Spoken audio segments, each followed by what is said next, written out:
one of the great looks in America, the San Francisco Bay, as you look at one of the icons of America, the Golden Gate Bridge, on a beautiful day here as we get ready for Major League Baseball from the East Bay in Oakland. It's the Mariners and the A's in the finale of their series and the Mariners' final game here in Oakland for the 2013 season. Good to have you with us, everybody. Dave Sims, Mike Flowers, Root Sports Group. A.J. Griffin against Sasashi Iwakuma. Here's the Mariners batting order against A.J. Griffin. A different look in the lineups today. We'll take a look at it. Brought to you by Chevron. Miller will lead off to Michael Saunders. 6 hits in the last 3 games. He moves up. He will hit second with Franklin out. Then it's Seager, Morales. Smoke moves up. Ibanez getting the afternoon off. Michael Morris, you can see what he's done against Griffin. 5 for 6 with a home run. Ackley, Ryan, and Blanco rounding out the 9. First pitch, fastball in there for strike taken by Brad Miller.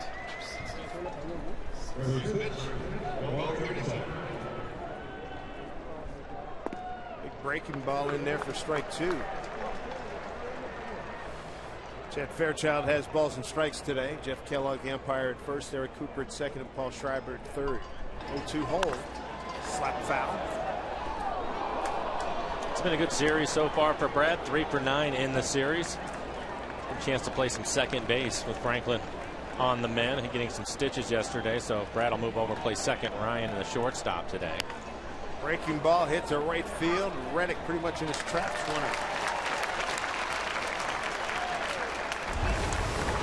Take a look at the Athletics T-Mobile defense this afternoon. Cespedes in left field. Coco Crisp didn't play last night. He's back in center. Then it's Reddick in right. On the infield, Donaldson, the third baseman. Lowry and Sogard playing up the middle. Brandon Moss came on as a pinch hitter. He will get the start at first. And Stephen Vogt will do the catching, which is interesting. The Athletics do not have a backup catcher. As you take a look at the numbers to A.J. Griffin, no backup catcher. Donaldson is going to be their backup catcher. That was his position before the change. John Jaso on the DL. And Norris now with a broken toe on that play that we showed you with Nick Franklin at home plate when Nick ended up getting the stitches. Also broke the toe of Norris, so he's not available. Popped up. Second baseman Sogard. 2 down. Great job by the Mariners last night. First time since 09 they overcame a 4-run deficit. First time they overcame a 4-run deficit since 07. Let's take a look at what Griffin did in his last outing. 5 innings, 4 hits, 1 run. It was an unearned run, but he did walk 5 batters. That was against Cleveland. Yeah, it was great. And when you consider after the 7th inning when the A's have a lead, that club is 55-2 this year. One of the best bullpens in the American League. Mariners did a lot of good work, a lot of good at-bats in that 8th inning. Yeah, a point you made, a point I made, and we totally agree on this. Joe Saunders, we tip our cap to him because it was ugly in the first inning. Didn't panic, 5 scoreless after that. I did a good job of saving the bullpen and holding the club there, giving his team a chance to win as Kyle gets a solid base hit into right field. Base hit Seager. Fine job by Joe last night. Boy, hey, that was a bad start. Triple single, 2-run homer, ground out, home run, couple of walks, another base hit. It was funny this morning. Brad Adam looked at him and he said Joe likes to play golf, and he said it looked like you had about a 42 on the front 9 and shot even par on the back, and he said it was more like a 51 or 52 on the front. Yeah, no lie. It was funny. But I give him a lot of credit. That's not an easy thing to do. And he had to throw a lot of pitches, 40 pitches in that first inning, but settled down and was able to get through 6. But more importantly, holding the Athletics down after giving up the 4 in the first. Mariners crawling their way back in it and eventually winning the game. There's Morales, 2 for 6 career against A.J. Griffin.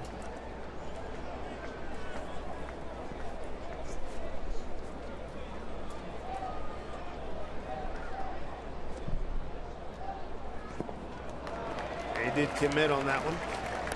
I took a lot off of that breaking ball, just 68 miles an hour. Griffin 1-1 with a 4.50 ERA against the Mariners this season. Career 3-1 with a 3.13. Robbie Thompson will be turning the reins back over to the skipper Eric Wedge tomorrow.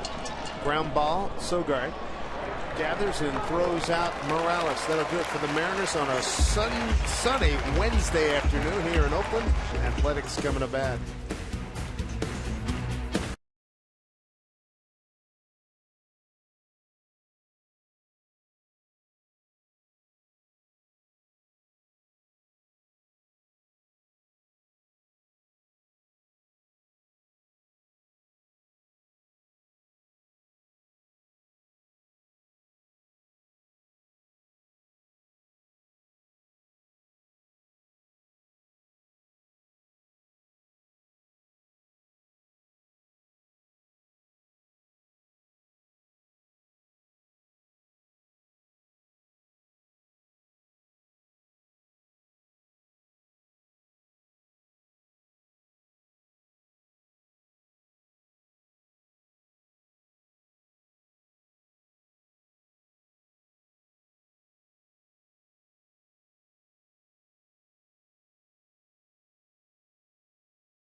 32-year-old right-hander Sashi Iwakuma, one of the tops in the game, ready to take on the Athletics. Let's take a look at the batting order that Oakland will present today. Our manager, Bob Melvin, leading off. Here's a good one. Coco Crisp leading off for the A's, and it's Lowry hitting second. He's done some damage this year. Donaldson with a home run last night hitting third. Then it's Moss, Cespedes, Reddick, the power in the middle of the lineup. Cayespo, Sogard, and Vogt rounding out the 9 for the Mariners. You see the numbers for Cespedes, 400, but more importantly, 3 home runs off of Iwakuma. Iwakuma on the year. Fine ERA, 2.95 ERA for him, 146 strikeouts over the 171 innings he has pitched. Coco Crisp drives the first pitch deep to right and gone.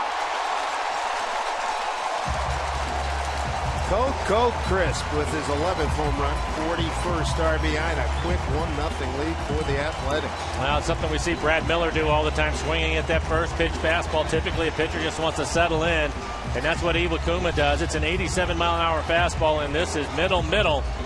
So give some credit to Coco Crisp jumping on that heater.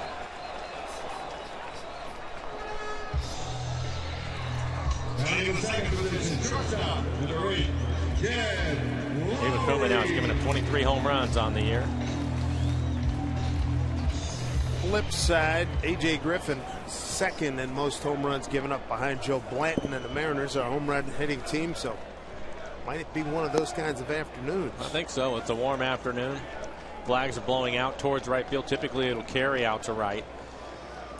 So I think we're going to see a few fly balls that are going to end up in the seats this afternoon. Coco Crisp, a good start here for the Athletics as Lowry hits one foul. 8 of Crisp 11 home runs to put the A's ahead. It's his 12th career leadoff homer.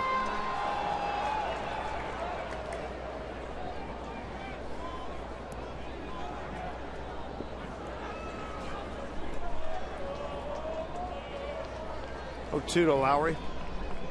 Led off last night, went 2 for 5 with the run scored.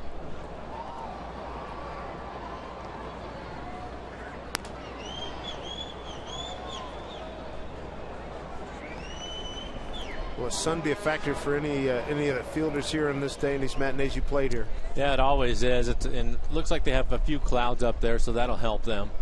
Maybe it won't be too bad today, but yeah, everybody's going to have their glasses on, and you'll see them shielding their eyes with their glove on some of the fly balls. Communication will be a big key.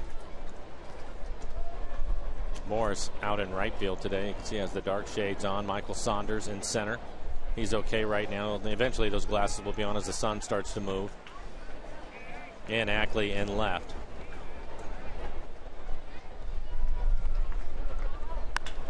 Some well hit right field. Morse can't get it. And rattles around out there. Lowry checking. He's going to go to third. And no relay. A triple. We've seen this picture, haven't we? Didn't Lowry lead the game off last night with a triple? Most certainly did, in pretty much the same spot. Yeah. That's his second triple of the season. So they've hit the ball hard twice now. Not a bad pitch down out of the strike zone, but it's in the middle of the plate. Lowry stays with it, drives it over Michael Morris's head in right, just out of his reach. So far, the Athletics with a home run and a triple to get things started. How about that ricochet off the wall, too? Bob Melvin enjoying that scenario. Brings up Josh Donaldson. He's their all-star third baseman. RBI leader with 71. Iwakuma giving up a home run and a triple to start the ball game.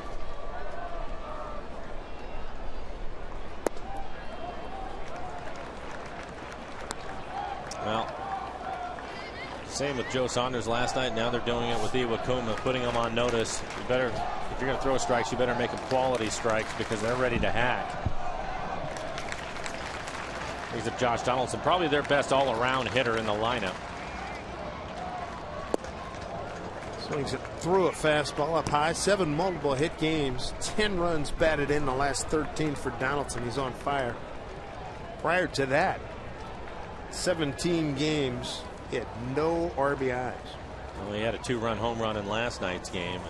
hitting .297 overall with 18 home runs, 71 RBIs. Got a 1-1 count here.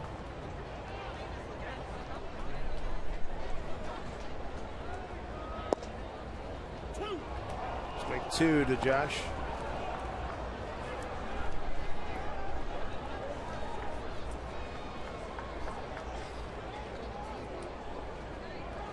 See what the A's are going to do in the catching situation. Donaldson, their everyday third baseman and all-star this year, and he is going to be their backup catcher. They don't have another catcher on the 40-man roster now with Norris with the broken toe and John Jaso with his concussion. And Bob Melvin saying today that he would prefer not to put Donaldson back there, so they're keeping their fingers crossed. They do have a day off tomorrow, so they have some time to try to figure something out and make a move, but we'll see what happens. Sounds like the scenario you've described that you were in on 1 or 2 occasions during your career. Yeah, trust me, Donaldson doesn't want to put the gear on either. But if he has to, he will go back there. Struck him out. Big difference is he has been a catcher. Right. He's a converted to a third baseman. Right. I was going the other way.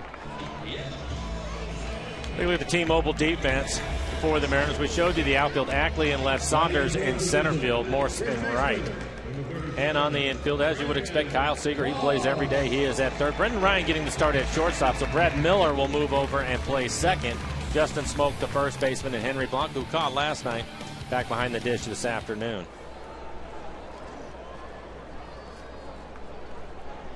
Brendan Moss. Game winner, bottom of the 9th, 2 nights ago. Flails away, strike 1.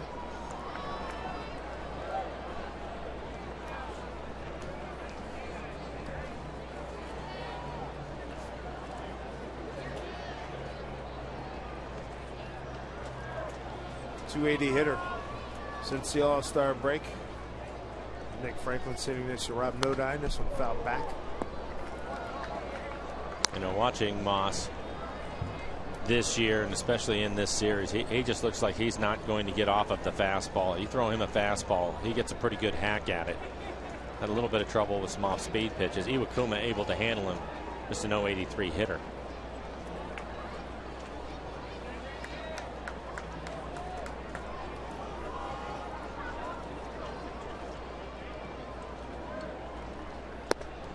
Up high. Big part of their success when he does hit a home run. Brandon Moss, club is 14-3.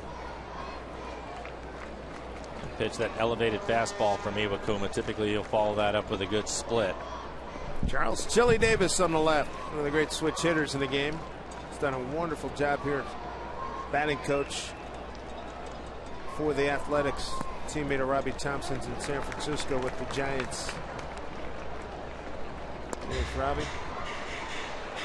Everybody looking forward to seeing Eric Wedge back in the ballpark tomorrow. Safe on Friday. On Friday. Field. Yeah, we're all looking forward to seeing Eric back in the dugout. And I'd like to say too, I think that Robbie's done a really good job since he's taken over, and everybody was wondering kind of how he was going to do. Robbie, I'm sure at some point would like to be a major league manager, and this has been a good experience for him. Being the bench coach for Eric is one thing. It's another thing having to deal with all the guys and the media and everything on a daily basis. So he had a pretty good taste of it over the last month.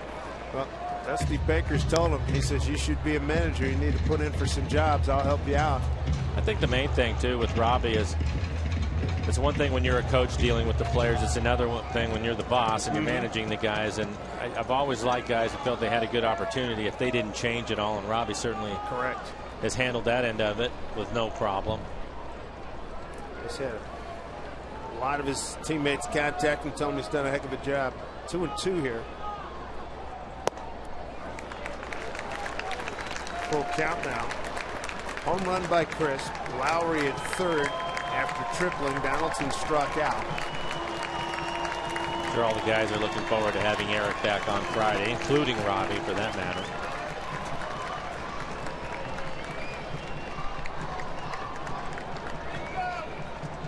Lowry's at third. Moss, good hitter. Cleanup man today for the Athletics. A 3-2 pitch from Iwakuma. Holds the runner. Nice job by Iwakuma. We saw him field his position very nicely in Boston when he got out of a bases loaded situation. Got a big 1-2-3 doubleheader. Double play. Yeah, bases loaded with nobody out, and now Lowry hits the triple after the home run, so he's at third. Now 2 out. Well, here's the guy you talked about. As soon as you crack open the numbers this morning, you're going, uh-oh, be careful. Yoenis Cespedes 6 for 15 against Iwakuma. 3 of those hits are home runs. See if Iwakuma can ride out the wave that Cespedes is on. He's hitting just .207 his last 7 games.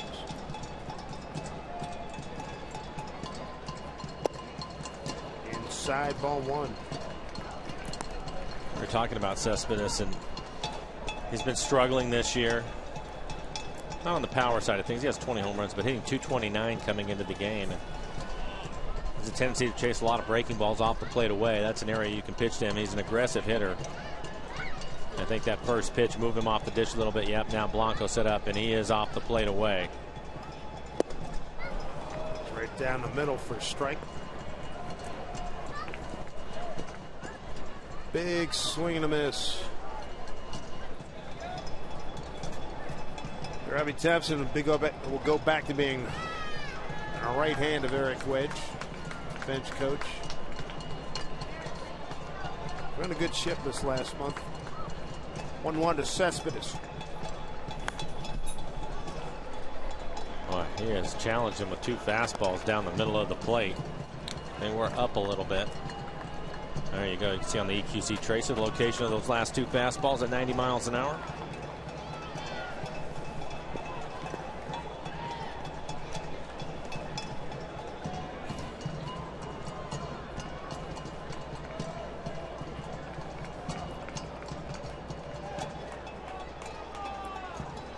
Ball and 2 strikes. Runner at third. 2 down. Got him to chase it.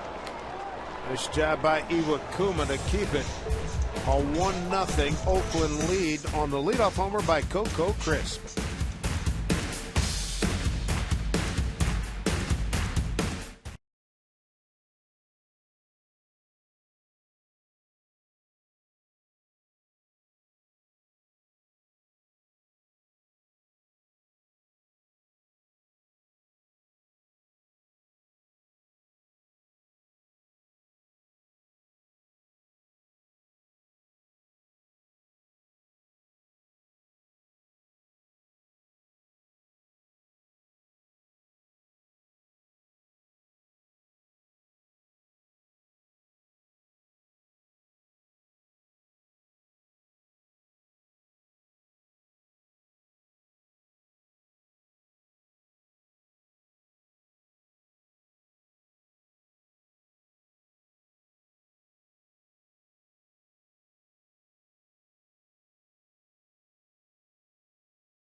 To buy Ford, we are local.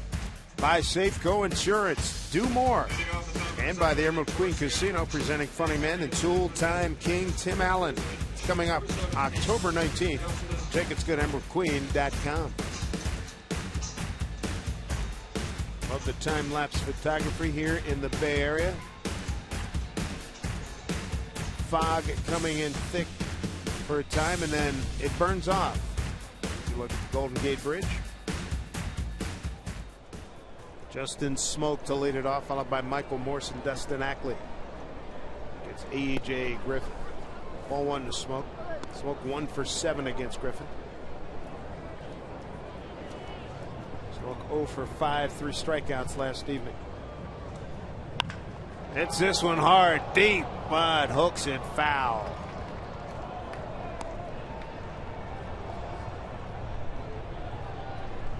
Had the sound. Little quick. 88-mile-an-hour fastball right down the middle. Dave mentioned Justin with a tough night last night, but he has been swinging the bat well. Skies this one over on the third base side. Long run for Vogt. That's a tough play for catcher. That's a long run. Again, most foul territory in Major League Baseball here at the Coliseum. Yeah, that's in the seats in every other ballpark. They had the shift on, so Donaldson, the third baseman, was playing over where shortstop normally would be. And Vogt doing a good job staying with the play, but a lot of foul territory. Even the best fungo hitting coaches can't replicate that one. That's a good job by Vogt. Yes. I don't see many of those. Well, you see those drills during springtime. A lot of times they use a pitching machine to shoot them up like that. But boy, that's an art form. Coach pop those babies up like that. It is. It's not that easy, and you don't see him doing it much anymore. Ooh. Used to be kind of a regular thing. When you take infield and everything, that'd be the last thing for the catcher. 1-1 to Morse. Morse, a lot of success against Griffin. 5 for 6 with a couple of doubles and a home run. Wow. This is straight away, slicing away from the center fielder. Goodbye! Home run, Michael Morse. Hit it so hard that it started turning right. Morse with his 13th home run, 27th RBI. He loves hitting here in this ballpark. Mariners have tied it 1-1. It's a good sign for the Mariners if they can get him going in the right direction again. Take a look at this last pitch, off-speed pitch. Little breaking ball, throws it right down the middle.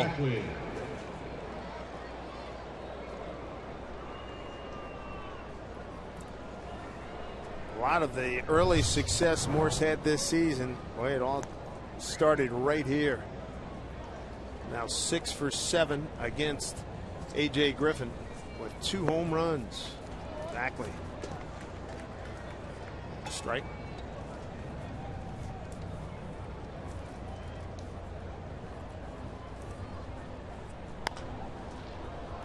Left field, Cespedes battling the sun. Makes the catch. 2 down. Don't miss the final midweek Mariners matinee of the season. It's coming up next Wednesday. Mariners take on the Rangers. Special 12:40 start time. Your last chance to skip work for a meeting with Felix, Brad Miller, and the Mariners at Safe Grove Field. Grab a seat. Do it right now. Mariners.com.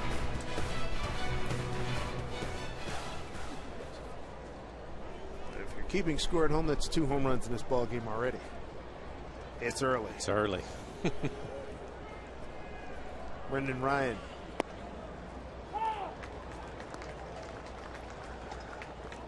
Brad Miller, Michael Morse, Michael Saunders. Good to see the Mariners on the board here with that home run by Morse, his 13th. The A's are 9th in the American League in home runs. Mariners staying right there, 3rd place. Home runs in the American League. It's been a big part of their offense this year.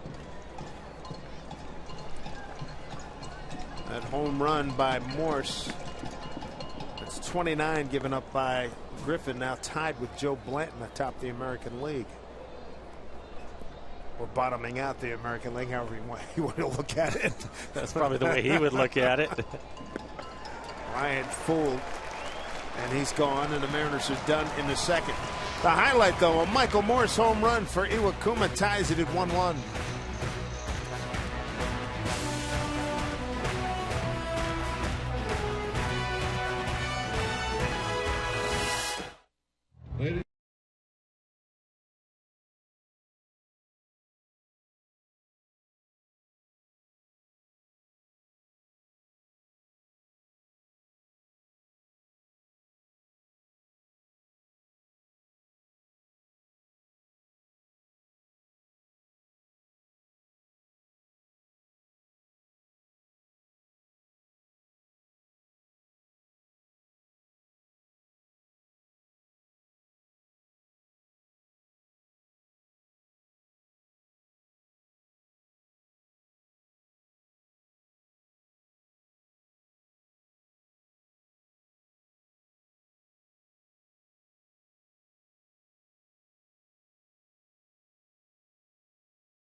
All right, Jen, thank you very much. Josh Reddick to lead it off here in the second. Reddick, Cayaspo, and Sogard, 6, 7, and 8 for the Athletics.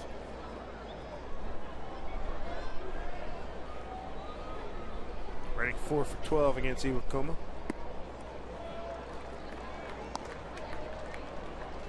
Reddick 0 for 3, 2 strikeouts last night.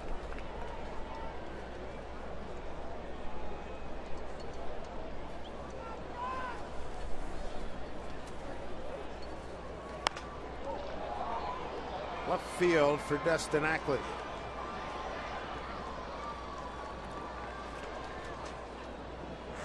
So 1 out.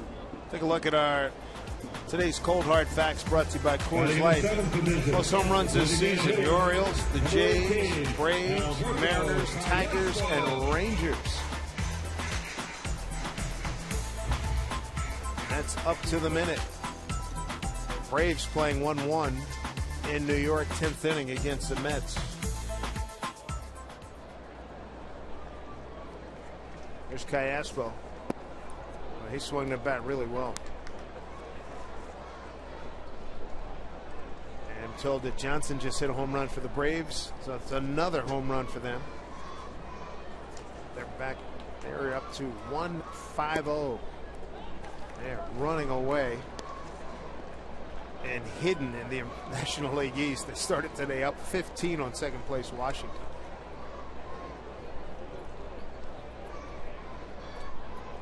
Jason Hayward was hit by a pitch in the jaw. Had to be taken out of the game. High pop. Yeah, that was a scary thing. Hit him in the face, and know who was catching for the Mets, but John Buck. Yeah, he came right out from behind home plate right away and tried to catch him so he wouldn't fall over, but it was scary. Hayward's a big man, so the good thing they had Buck back there. He's another big guy too. There's Eric Sogard.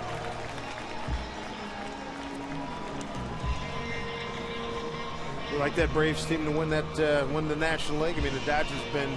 I like the Dodgers.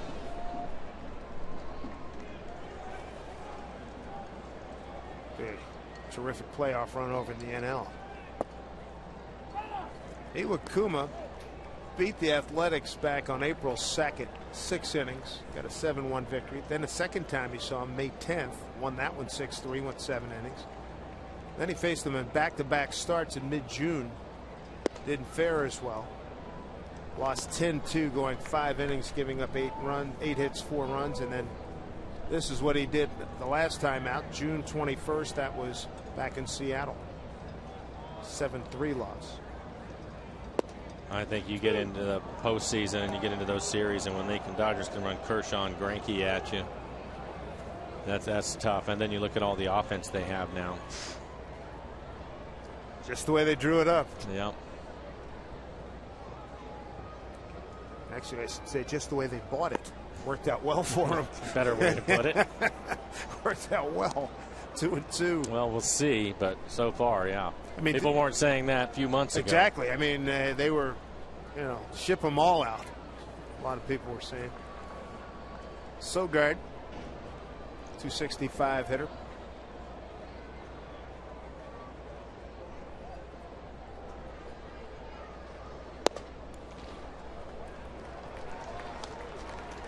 Counts run full, 2 out, nobody on. Coco Crisp led off the A's first with a home run. Top the second, Michael Morse answered with his 13th home run.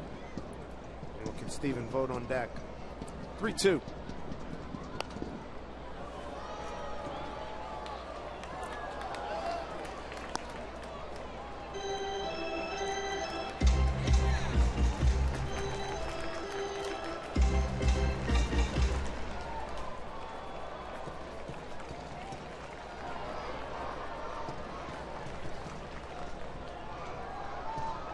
Kuma deals 3-2 to Sogard. Foul. Oh, that's down the line. That's going to stay fair. Ackley digs it out, gets it back in. Sogard a double, his 23rd. Comes with 2 outs here in the second. Gets a fastball in the middle of the plate. Found a couple of them off, and then finally gets one he can handle. It's down a little bit. Number 21, Stephen Rook.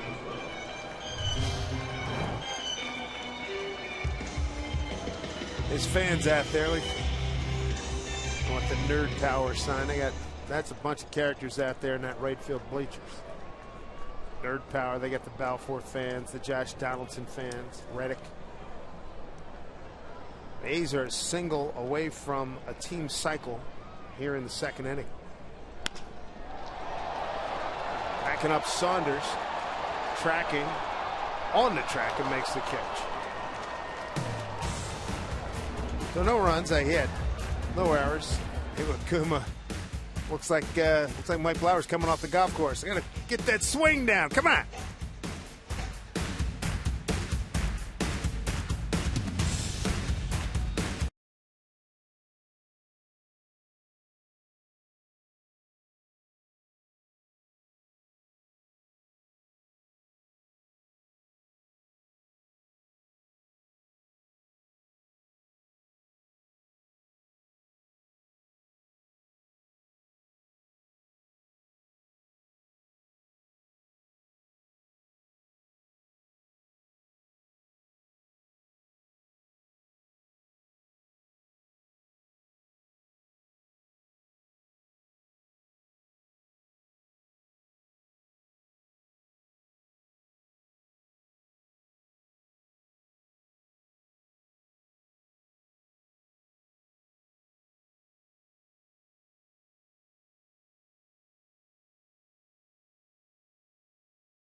Home run by Michael Morse.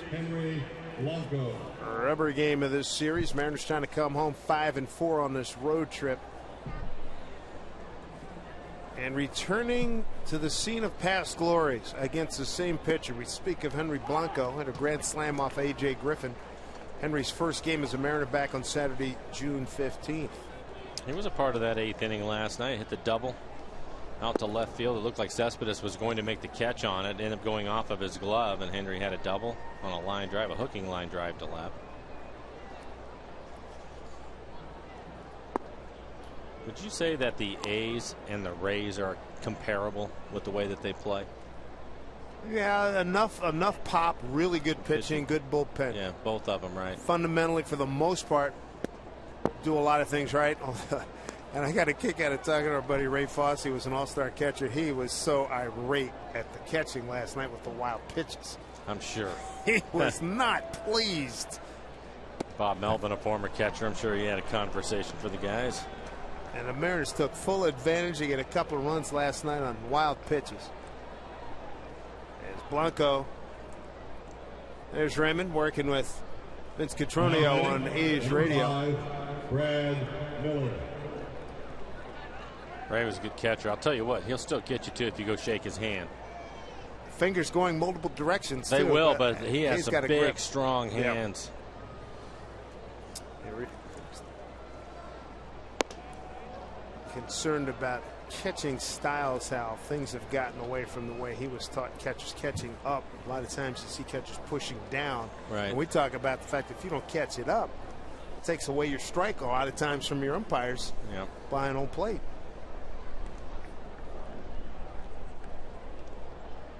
See if Brad Miller can get something done here. Base runner at first, Henry Blanco. And at third is Josh Donaldson.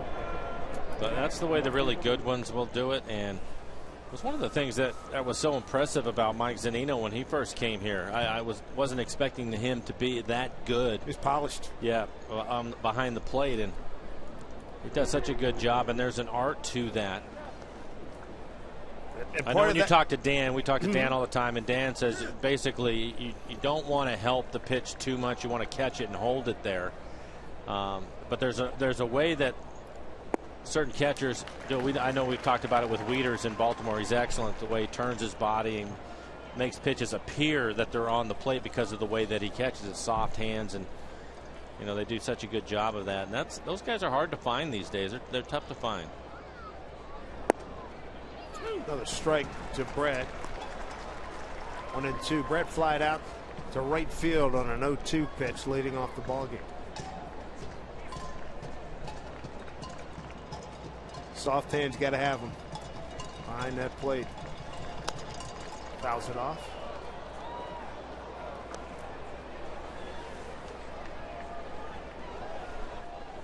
.34 pitches so far for Griffin, so he's in good shape with his pitch count. Sets up outside. Pulls it. Sogard, though, get Blanco, not a fast runner. And Miller busting it down the line. He's got good speed. Beats it out. This Friday is all about the ladies, and Saturday it's all about the gents as the Mariners celebrate Girls and Guys Night Out at Safeco Field, courtesy of EQC. Pick up a ticket, a Mariners tee, and a drink for one low price. $25 for select main level and $35 for select terrace club seats. Tickets at mariners.com/girls or mariners.com/guys.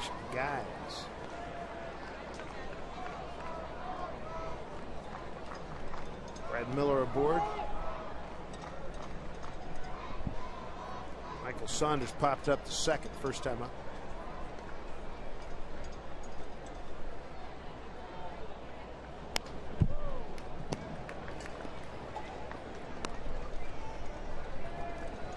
Michael was having a lot of early success this season. He was batting either leadoff or in the 2-hole. Today with Franklin out for the next few days, he's batting second here behind Brad Miller and in front of Kyle Seager. And a big reason why. He had 3 walks yesterday and a base hit, 6 hits over his last 3 games, so he's been swinging the bat a lot better. He had a 10-pitch at bat in the 8th inning, got a base hit. Scored last night. Mariners sent 11 men to the plate, 5 runs on 4 hits. A lot of good at bats in that inning. Talking about the same with Brad Miller, the base hit that he came up with on a pitch that was off the plate away, just went with it. Nice line drive. I thought 2 real key at bats were Kyle Seager and Raul Ibanez, though. Both of them down 0-2 and worked the counts back to full, eventually getting a walk to keep that inning alive. They were really having to grind out those at bats, didn't give any other pitches away, and fought hard to keep the inning moving along. Mariners blew up a guy that's given them trouble over the last couple of years, Sean Doolittle. 4 hits, 4 runs all earned. Throwing a couple of wild pitches. Good situation for the Mariners in the comeback. Look at Doolittle as a breaking ball misses. Sean's on the right. Ryan Cook on the left.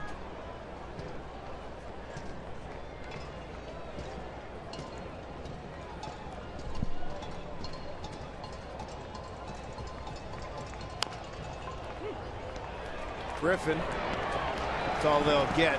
Saunders a fast run. So Miller retired 1-6. Fielder's choice. That's how Saunders is aboard, 2 down. Well, Bo was a starting catcher in the first game, and we know that he can throw. It was an impressive throw that he made in the first game of this series. Kyle Seager was able to throw out Brad Miller trying to steal in the first inning. So we'll see. Michael Saunders led the club in stolen bases last year. We'll see if with 2 outs he wants to try to get down into scoring position with Kyle stepping in to hit. Kyle with a base hit his first time up. Solid line drive single to right field.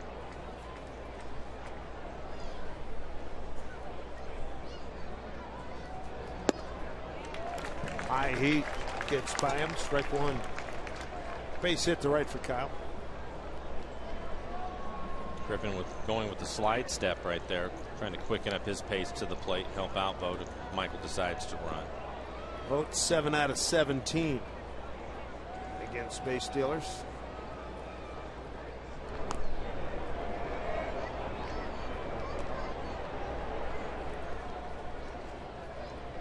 Make a hit zone for Mr. Seager.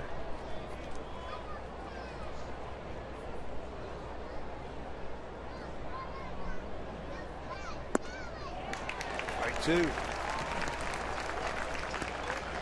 Arthur Joseph Griffin out of El Cajon, California, born there, still lives there. 13th round pick, 2010 first year draft. 6'5", 230, 25 years old. Looks like he's quick pitch Kyle on the first two fastballs. Kyle was really late on him.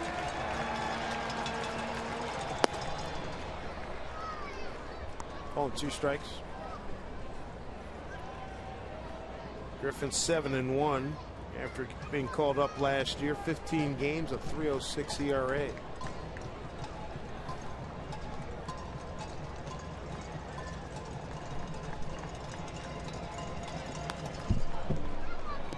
Just keep working that high fastball on Kyle. All the pitches, all of them fastballs, and all of them up. Saunders was on the move. Why not? If he gets thrown out, you have Kyle leading off next inning.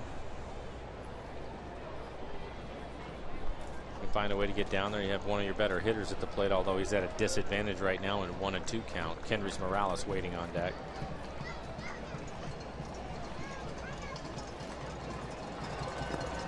In the dirt. Saunders holds. 2-2.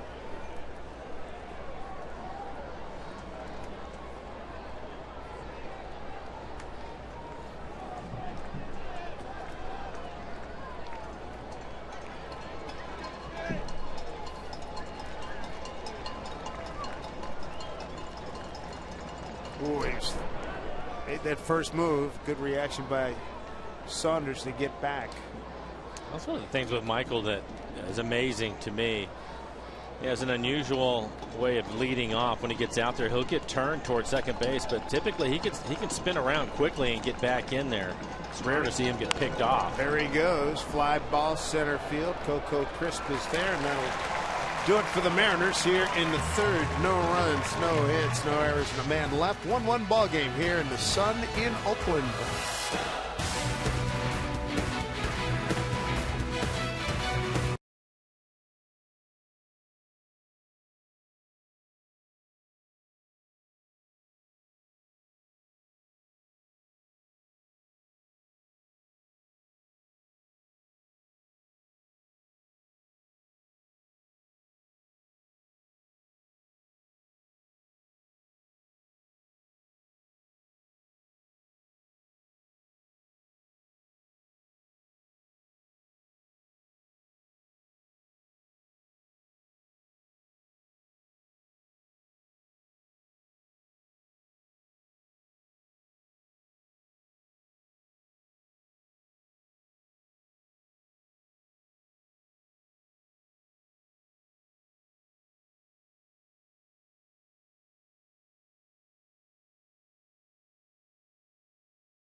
Olabanez. Time now for our CenturyLink link to what's next.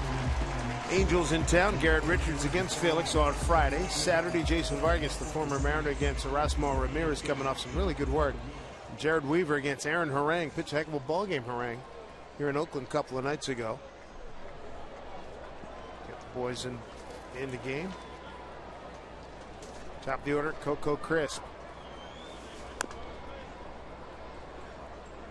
Coco, first pitch, home first, homered to the deep right field seats for 1-0 Oakland lead, but Michael Morse matched it in the second. It was a first pitch fastball that was down the middle of the plate, so Iwakuma started him off. It looked like a split. 83 miles an hour. He fouls it off here the second time up.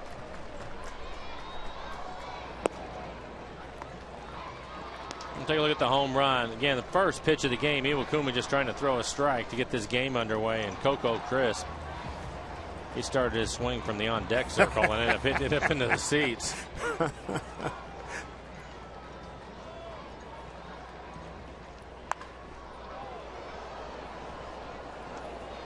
2 strikes. Well, when you see it well against certain people, right, that's when you start them. Yeah, and I think, again, I'm surprised that more leadoff hitters don't do that. I think that they know that their job is to go up there and take some pitches and work the counts and get on base, but every now and then pitchers typically are going to fire one right down the middle. Why not take a hack at it? Ryan throws out Crisp. What do you remember from your days with Ricky? Ricky always took pitches. He'd pick his spots, but typically it was later in the game when he felt the home run was going to make a difference. Ricky also not just a great base stealer, but had some pop in his bat. But he typically would, and I know when I played with him, which was later in his career, he would really try to work the counts. It was a great one. Ricky, of course, holds the big league record for most leadoff homers. Strike one to Jed Lowry. Tripled on a 1-2 pitch. To right field out of the reach of Michael Morse.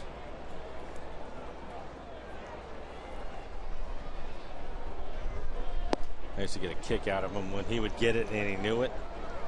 Coming out of the box away, pick at his jersey, and he starts that big round. Yeah. He take that extra loop. Yes, sir. And there's such a few that could do stuff like that. There's a fly ball hanging up for Ackley. He's got the good speed, runs it down. It's like Deion Sanders. His was the best touchdown dance, I thought. I mean, Billy White Shoes Johnson was good, but I like when Deion would take a punt back or a pick. Yeah, and I think, though, you said there's a few that can do it and get away with it to where even guys on the opposing side. Right. Yeah. You didn't get like, who's that guy? What is he doing? We're going to drill him or something like that. Didn't happen. You know, there's just. You had seen it before you dug it, you figure, right? Certain guys. There's certain few. But I think a lot of it, too, is I was fortunate to have Ricky as a teammate, so I know what kind of teammate he was, which was great. And so you talk to other players on their teams, and, you find out same thing with Dion, who was also a teammate of mine when we were in New York together. But they're just great guys. Seager, good concentration. A bat was coming in his general area off the swing of Donaldson. A nice inning for Iwakuma. 1-2-3 go the A's in this 1-1 ball game.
And Ford enjoy a day off tomorrow.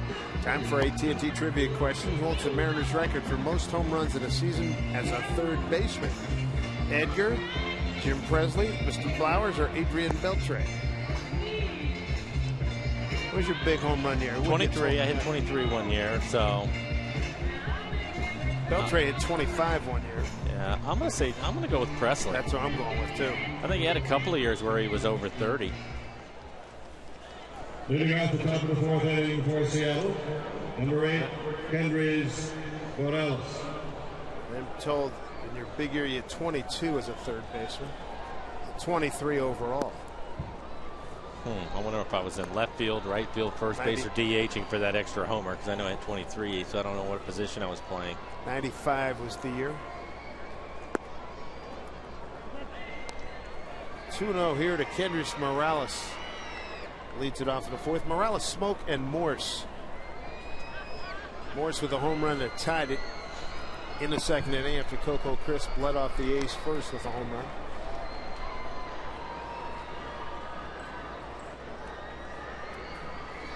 Presley now is the hitting coach for who? Baltimore? Is that right? I believe so, because we've seen him. Yeah. Yeah, I think he's with Baltimore now. 3-1 the count. Smoke waits his turn. And Morales will take his base. Second walk issued by A.J. Griffin.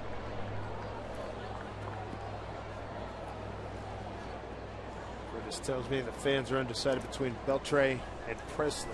I'm pretty sure it's Presley. For some reason I remember reading that somewhere.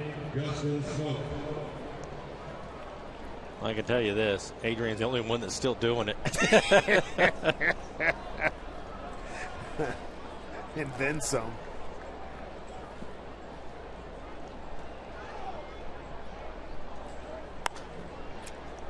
Popped up. Playable. Dropped it. How about this? They're going to get Morales at second. Lowry and Donaldson couldn't get it figured out. They do get it out, though. Well, they're both fighting the sun. This is what we were talking about at the beginning. And they're concentrating so hard on trying to catch the ball and fighting the sun that I'm not sure either one of them were able to call it. Certainly an easier play for Lowry. Heads up play by Donaldson to get the ball quickly. They're lucky that it fell right at their feet. Morales was halfway down to second, waiting to see what was going to happen. But he ended up getting thrown out at second.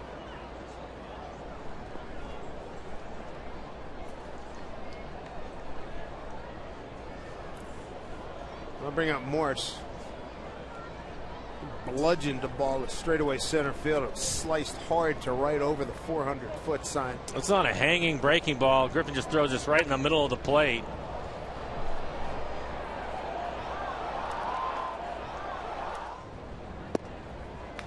Strike one to Michael. Michael is 6 out of 7. 2 home runs against A.J. Griffin. And low end of the zone. Got that full extension on it. Down the left field line. That will get foul.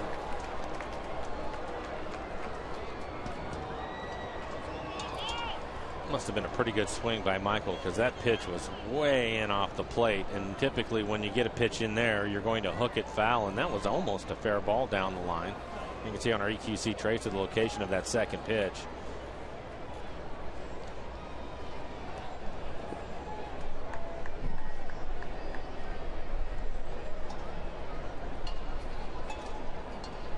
Last home run was at Baltimore. 5 of his last 13. Of his 13 against these Athletics.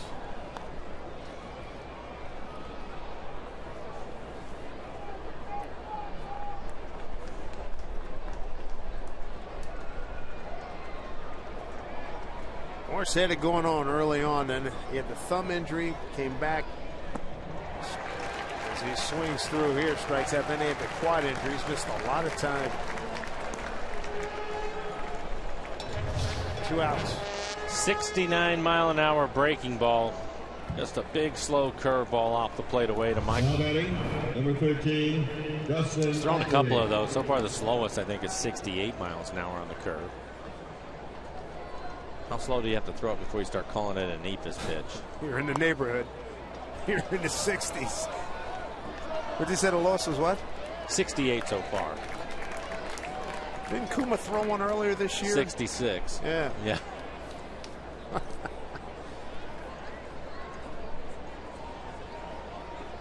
Somewhere Rip Sewell and Steve Hamilton having a laugh. Sogard will flip to Lowry and get the third out. Home fourth coming up for the Athletics. Moss, Cespedes, and Reddick.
Root Sports being brought to you by Sterling Bank.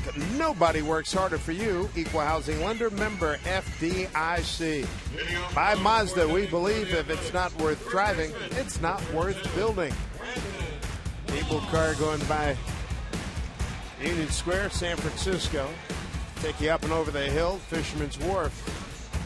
Well worth the ride.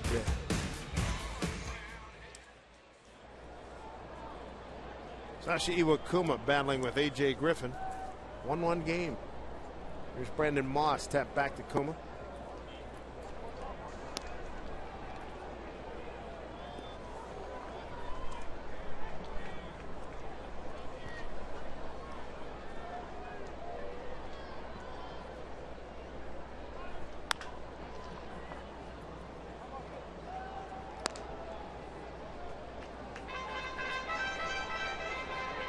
Looks like Iwakuma settling in. He's given up 3 hits, all of them for extra bases, including the leadoff solo home run to Chris. But looks like he's starting to get good command of his fastball. He has good movement on his fastball today. He's thrown some good splits down out of the strike zone. There's that slow curveball, 70 miles an hour on that curve. And hung up in the air, and it's driven a long way and gone. Yeah. Brandon Moss is really something else. And the 20th home run is 56th RBI. 2-1 Athletics. Second homer of the series. Second home run given up today by Iwakuma.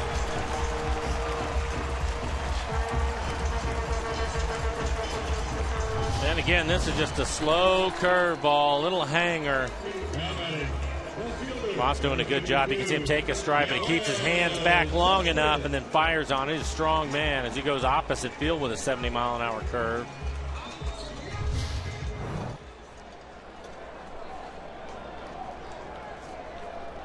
Home run campaign for Brandon Moss. Here's Cespedes. Hit hard. Cespedes making a turn. Saunders cuts it off. Digging for second is Cespedes. Throw to second. Not in time. They made that easy, no problem. They sure did. I mean, out of the box hard. You have to really put a good swing on it. Let's check in with Jen Mueller.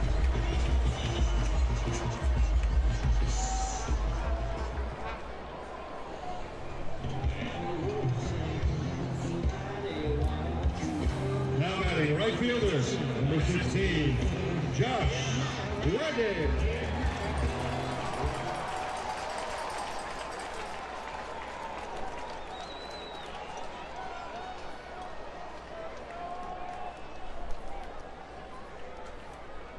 All right, Jen, thank you very much. Here's Josh Reddick.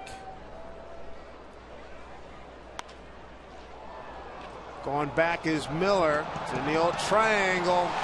Base hit. First single today by the Athletics. They've now hit for the team cycle to get 2 home runs, a triple and a double, and now that single.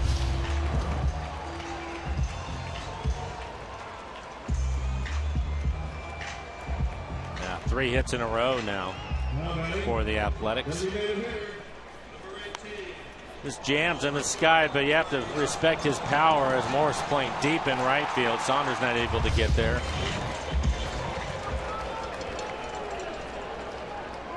Home run, double, single here in the 4th. Brings up Alberto Calespo.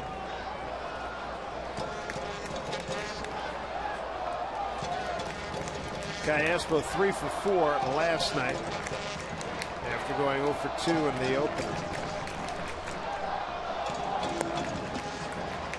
Before that blow base hit, the A's had gone 0 for 12 runners in scoring position.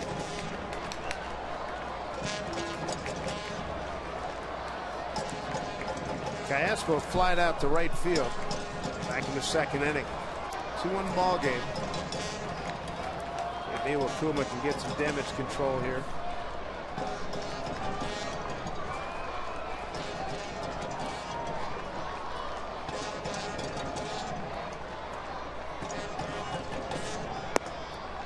Well, the noisemakers, they brought them and they're using them out in right field. 2-1.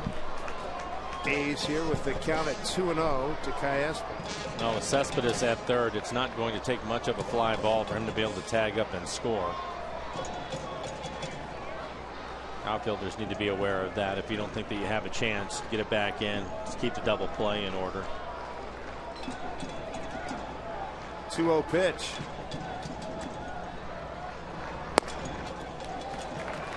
3-0. The on-deck hitters, Eric Sogard. He doubled to left his first time up. Calespo, .270 hitter with runners in scoring position this year.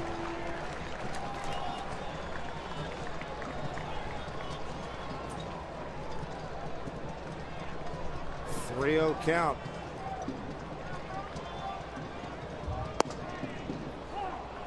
Takes a strike.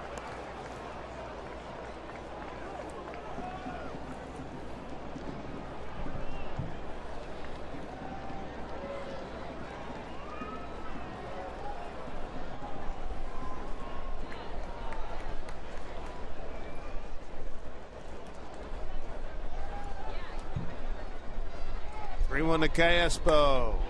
Center field, plenty deep to score Cespedes. Saunders throws to second. Sac fly for Calespo. 3-1 Athletics lead. Reddick holds it first. Calespo has 42nd RBI. And his 6th since coming over from the Angels. First sacrifice fly of the year. Now batting, second baseman, number 28, Eric Sogard.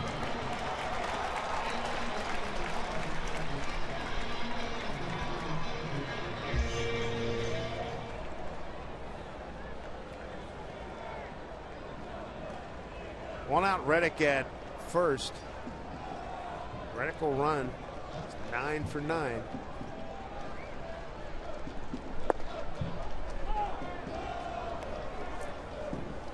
Strike one, Eric.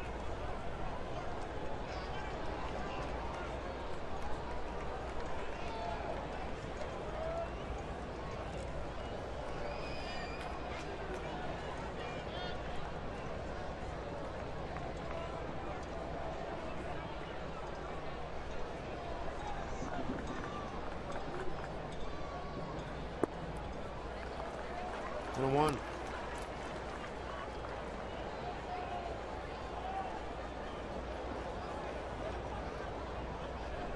Thirteenth pitch coming up here for Iwakuma. He's got one out.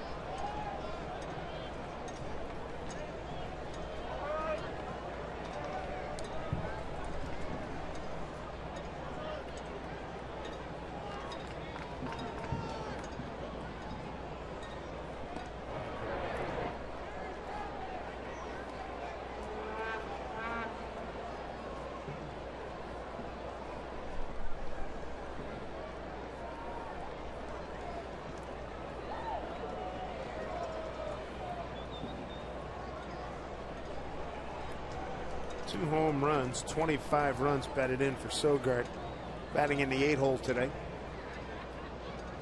Runner goes, swung on. Saunders on the case, and Reddick will get back to first. 2 outs.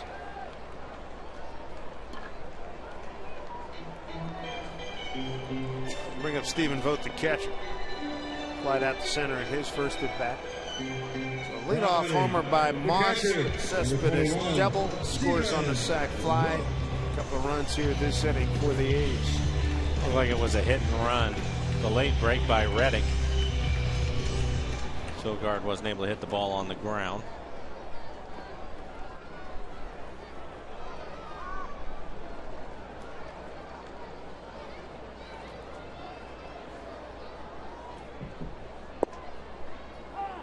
Strike 1 to Vogt.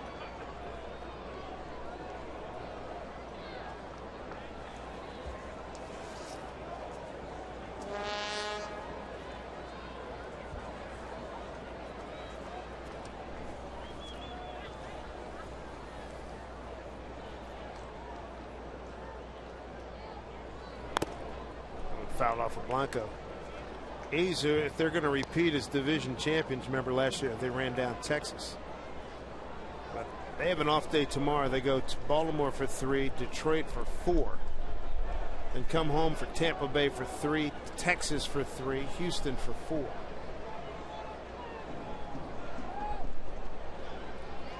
Mariners will see them for the final time. That'll be in Seattle, last 3 days of the season.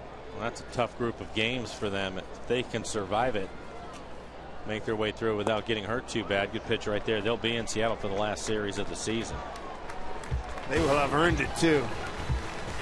Home run by Brendan Moss, his second of the series, and then a sacrifice fly by Kai Espo has the Athletics up 3-1.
One Athletics. It's a seating section unlike any other at Safeco Field. You're familiar with it. The fans wear the bright yellow shirts. They chant like crazy, willing a strikeout from their fearless leader. Of course, that's King Felix. If you haven't experienced at King's Court, get a seat this Friday. Watch the Mariners Ace go to work against the Angels at 7:10. Tickets only $30. They're available right now. Mariners.com/Felix. Brendan Ryan's going to lead it off for the Mariners, followed by Henry Blanco and Brad Miller. 8, 9, and 1 here in the 5th. Mariners down 3-1.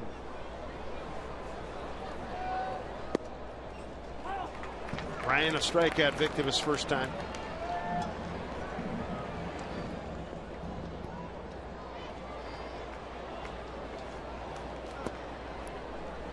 Shows bunt, takes the ball up high. 60 pitches now for Griffin. He's been efficient. Works quick, doesn't he? Gets the ball, throws it. Doesn't mess around too much on the mound. Earning the respective legends like Jim Cott and Bob Gibson. One's a fastball, two's a curve. Let's go.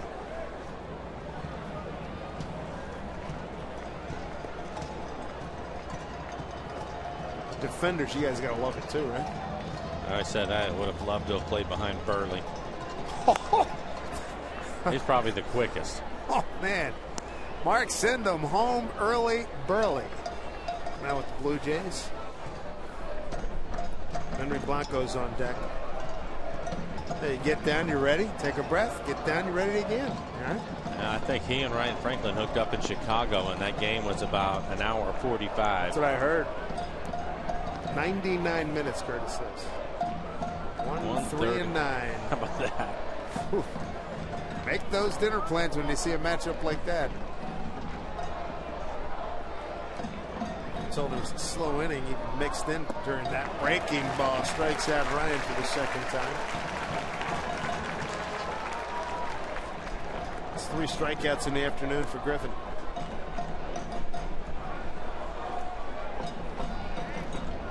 Now batting, number 33. I mean, everybody, I haven't met a major league ball player, contemporary or past, that doesn't like a guy that works at a brisk pace and throwing strikes. And you're right there mentally. You just razor sharp. You're right into it as opposed to falling asleep. Well, I think sometimes you get in that situation where you're just trying to be so careful and taking so much time, and that's most of them. Iwakuma at times can do that when he's in a little bit of trouble. He'll start to take a lot longer in between pitches. He's a lot better than he was last year. He's better, yeah, but he'll still slow it down. But when there isn't anybody on, he pretty much catches it and throws it. Right. That's where he's really picked up the pace. I think it's helped him too, don't you think? I mean, in terms of being aggressive. Oh, I think so. Breaking ball and a beauty. Gets Blanco looking. Back-to-back strikeouts, 4 for the game. He struck out 3 of the last 4 hitters that stepped into the box. Both of them on that slow curveball. 68 miles an hour on the curve, able to strike out Brendan Ryan. And now Henry Blanco on this slow curve. That's 68 miles an hour. I think Iwakuma's thrown one of those, and Moss hit it out of the ballpark. Brett Miller. That was a hanger already. My goodness. 2 home runs today by the Athletics. Crisp in the first, leading off the ball game. Here's a drive, deep right field, going back. Reddick on the track. It is gone. Brett Miller with his 5th home run. It draws the Mariners a little bit closer. It's a 3-2 ball game. 2 outs here in the 5th. 5th home run, 24th RBI for Brett Miller. Well, we thought we would see some home runs today. That's the 4th home run in the game. 2 by the Mariners and 2 by the Athletics. Fastball. Actually, that was a changeup in the middle of the plate. Brad now with 5 home runs.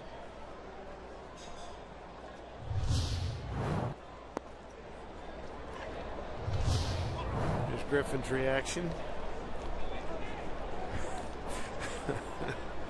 Oops. Yep. My bad.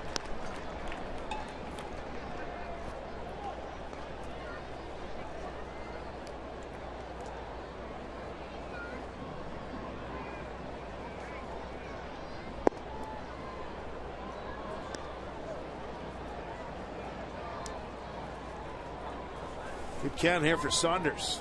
He's got 10 home runs, 39 runs batted in. Paint job in the outside corner, 2-2.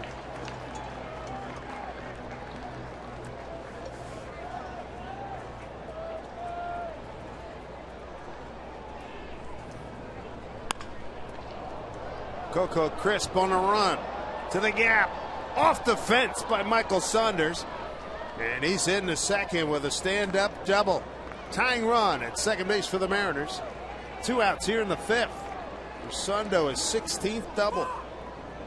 Well, he showed that he can handle the slow curve ball. Again, Griffin going to it one more time, and Michael hits it hard. Out on his front foot a little bit, but a key again, just like Moss, going the other way. Able to keep his hands back. the barrel to it. Been a hot hitter. Pleasant sight for the Mariners, to be sure. Kyle Seager looks at ball one. 2 home runs given up today by Griffin. He's given up 2 or more home runs in 5 of his last 7 games.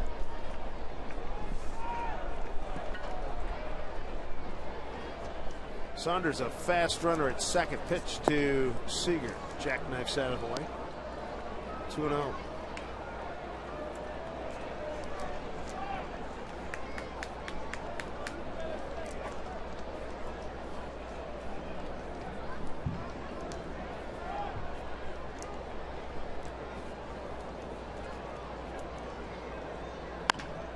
Bouncing ball down at second baseman Sogard. Throws out Seager, but with 2 outs, Mariners get a couple of hits. 1 a home run by Brad Miller to make it a 1-run game.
Experience the difference by BNSF Railway, the engine that connects us, and by Pizza Hut. Make it great.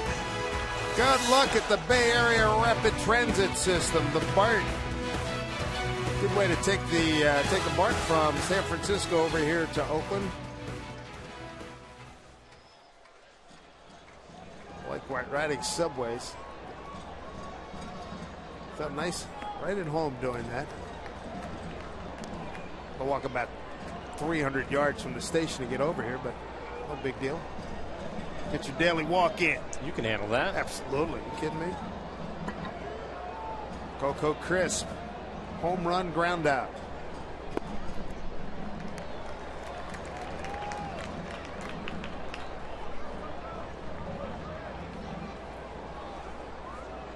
Both teams have hit 2 home runs. Crisp and Moss. Morse and Miller for the Mariners. Good movement on that pitch from Iwakuma. 2-1.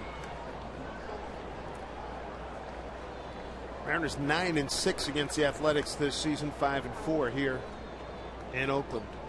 And again, Nick Franklin out. 6 stitches on his right knee. Got spiked. Scoring on a wild pitch last night's victory.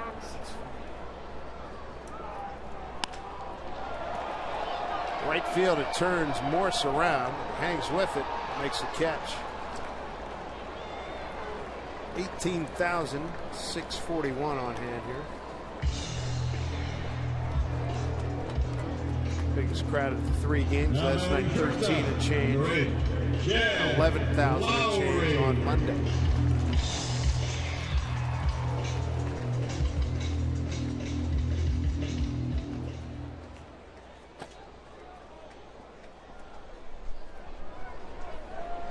Lowry, a triple and a fly to left. Dribbler. Miller scoops, 2 outs.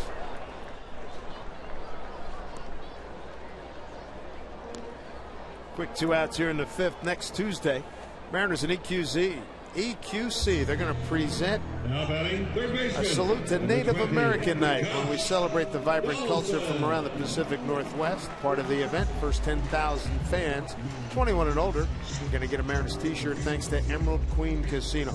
For tickets to salute Native American Night when the Mariners take on the Rangers, go to mariners.com. Josh Donaldson, a strikeout and a ground out to third. 0 for 2. A's third run driven in by Cayespo on a sac fly in the 4th. Strike 1.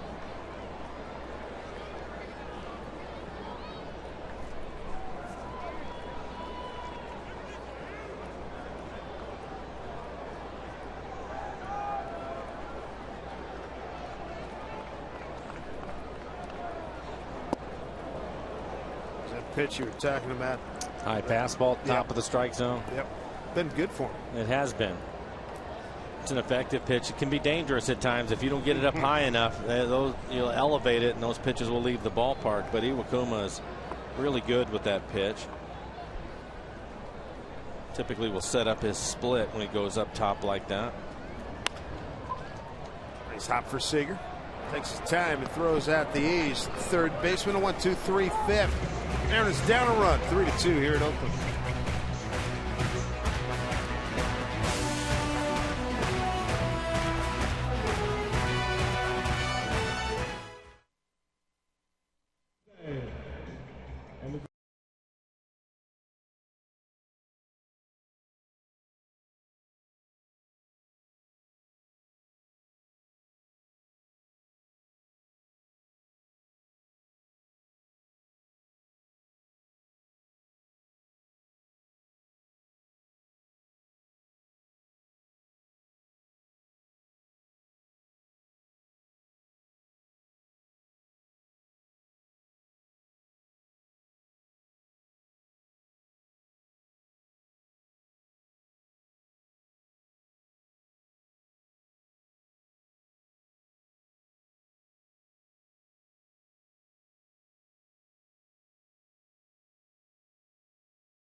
Nice afternoon here in Oakland. The Mariners trailing 3-2 after 5. Welcome up to the booth. It's Brad Adam. We got Dave Sims, of course, Mike Flowers. And look what we've got, too, guys. You know, football right around the corner. School's starting. We got the fall kind of in the air. We got Skyline Bellevue on Root Sports. We've got 9 regular season games. Our second year doing high school football. 7th is going to be a big one at newly renovated Husky Stadium. It's supposed to be fantastic. The 3A champs last year, Bellevue, 4A champs, Skyline. We got Bethel a couple of weeks later, Federal Way at Graham, Kapowson. Mike Flowers, you went to Bethel, so we got your alma mater on, which is good. They'll play at Art Crate Field, yeah. Yeah, and then which you played at, right? I did not. I did not play high school football. My dad did not. No, my dad wouldn't let me play high school football because of baseball. So, right choice. Yeah, I think it worked out okay. Yeah. And then I think we're a year or 2 away, right, from your youngest playing there for GK? My youngest son, Bo, he is actually a freshman at GK, and they have their first practice today, so they'll be ready for that one when you get down there, Brad, and call that game. That'll be fun. You know, the first game on the 7th, you guys got Tampa Bay, I believe, in town, so a little tape delay Saturday night at about 9:30 with Skyline Bellevue. Yeah, looking forward to that, though, and oldest son obviously graduated from Graham Kapowson. Now he's over at Central Washington playing football over there in Ellensburg. Yeah, and you guys, I believe, on the road when we're down there Federal Way and GK. Yeah, I'm going to be constantly interrupting you with text messages. Find out what's going on as Morales leads the inning off with a walk. I like that. Hopefully some Flowers will be there in the stands. Yeah. Unless Bo's got a game or something. I don't know what the JV schedule's like. Yeah, I think I have that day off. Just worked out that way, Brad. Nice. Yeah. Nice. So it's a lot of fun. I enjoy doing it. Jason Styles. Taylor Barton's going to deal with us. So good. Nice job on the X's and O's. I just try to get the names right down to distance. Dave Sims knows all about calling football. Overlap season's always fun. Take care of the Braves and the Eagles. Do our best. This way. Bethel Braves, Grand Falcon Eagles. Yeah, take care of them. But we Look forward to it, though. Yeah, it'll be good. We try not to play favorites, but I know what you mean.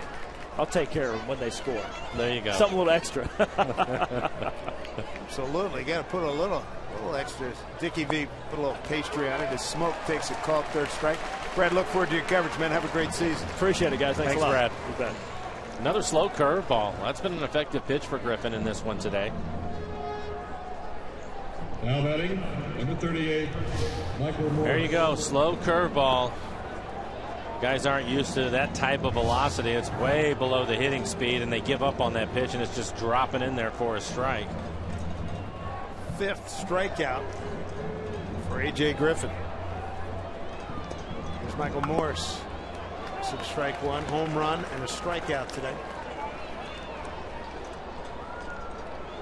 5 of Michael's 13 home runs have come against the Athletics.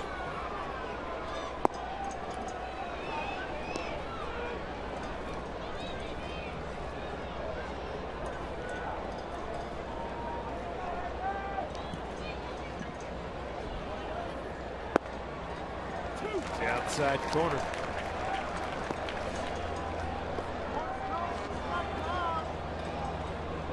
All 5 of his home runs against the A's right here at the Coliseum.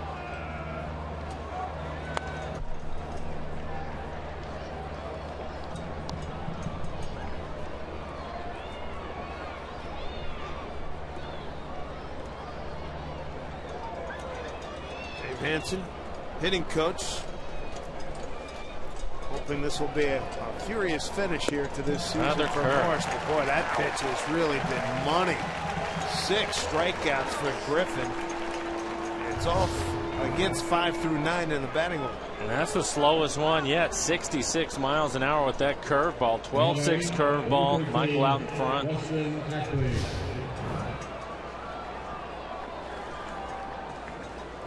That's a devastating pitch. Well, we've seen a number of guys in the league that throw the slow curveball. They'll typically throw it early in the count. They're trying to steal a strike. He's using it as an out pitch today. Big time put away. Yeah. Ackley 0 for 2.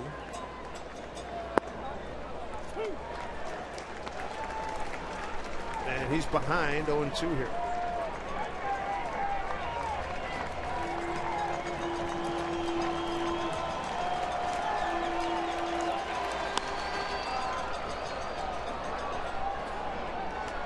Good job spoiling that pitch on the outside corner. Certainly that fastball really speeds up too. Average speed on his fastball has been 88, 89 miles an hour. See, he's given up his share of home runs, including 2 today, 30 on the year.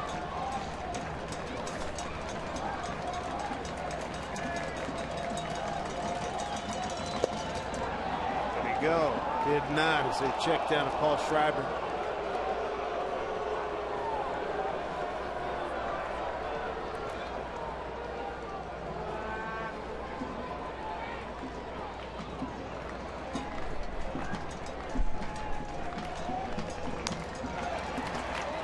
Hung in, got a piece of it.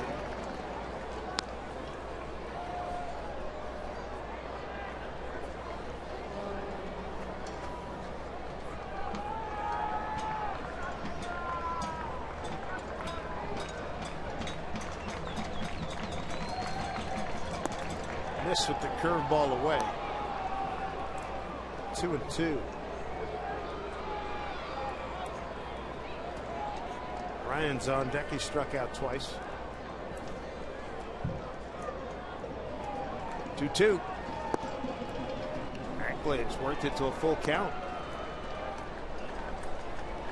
Jerry Blevins, the left-hander, getting loose. We haven't seen him yet. He's been up a couple times, but he hasn't been in a game. That's unusual. Totally. Good job by Ackley. Works a walk. Mariners with 2 outs have 2 on. 4th walk issued by A.J. Griffin.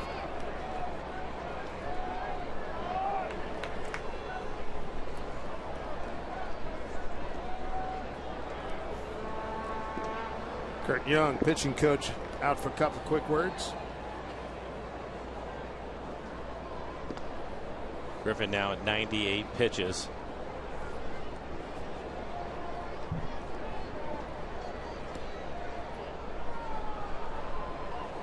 Have the left-hander up in case they decide to hit for Ryan or Blanco.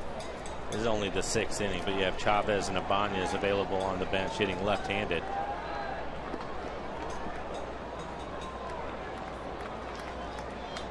Now batting, number 26, Brendan Ryan.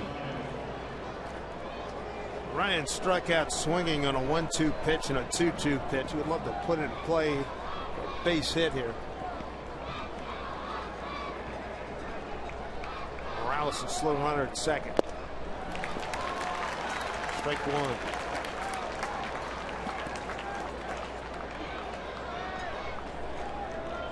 That includes today's work. He's just picking up his tempo. A.J. Griffin.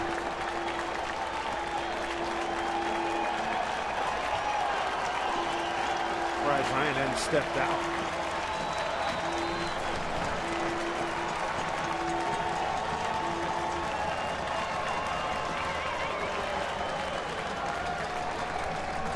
Oh, 2. Breaking ball gets by Donaldson.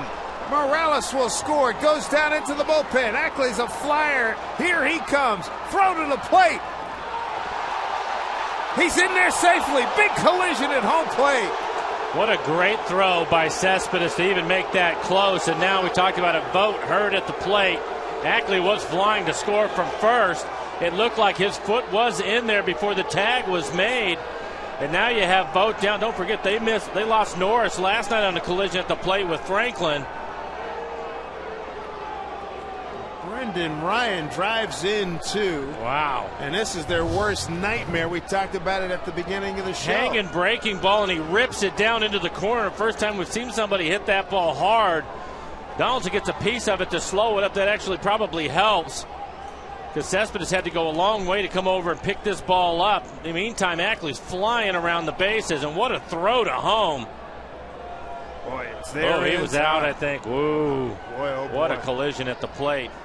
Home plate umpire Chad Fairchild calling him safe. It looked like he tagged him high, but I'm not sure that his foot was in there, because it looked like the shin guards kept his feet from getting to the plate, and he tags it with his knees. What a close play. Called him safe. Boy, that is literally a bang bang play. Let's see. You know what, Vogt? Hopefully he's not hurt too bad, but he's fortunate that his spikes came up out of the ground with his knees turned sideways like that. That could have been really ugly. Maybe more of a head issue than anything. Looking at his head, maybe his neck. But he's fortunate that his feet came up out of the ground. You have those spikes on it. Sometimes your feet will just get tangled up underneath, and that's when you hurt your knee. And you do not want to take a shot like that sideways. Well, at that angle, it looked like you could make a case for him being out. Let's see, this is even better right here. It's hard to say Morales in the picture that we couldn't tell when he touched the plate, but the Mariners will take it. Absolutely. Bottom line, Brendan Ryan, a 2-run double. There's a there look. You go. Yeah, he's out. Yeah, he is. He is out. 2-run double for Ryan. Goes to third on the throw. Now, Brendan Ryan with a couple of strikeouts, quickly 0-2, and comes up with a big base hit in this game. The Mariners have a 4-3 lead. So twice in less than 24 hours they have rallied here at Oakland. Josh Donaldson, like he's just coming back out on the field. I guess he went to check to see. He was going to find out where his gear was at. Absolutely. Yeah, he is their backup catcher now. Again, Norris getting hurt last night. The A's didn't have anybody on their 40-man roster, so they're down to just one catcher. Donaldson was a catcher. They converted him to a third baseman, but he's their guy, but he's also their best hitter. I doubt they want him behind the plate. Henry Blanco trying to pick up that run at third with 2 outs. Henry with a walk and a strikeout looking. He's 0-2 to Griffin, a guy he hit a grand slam against back on June 15th in this building. His first game as a Mariner.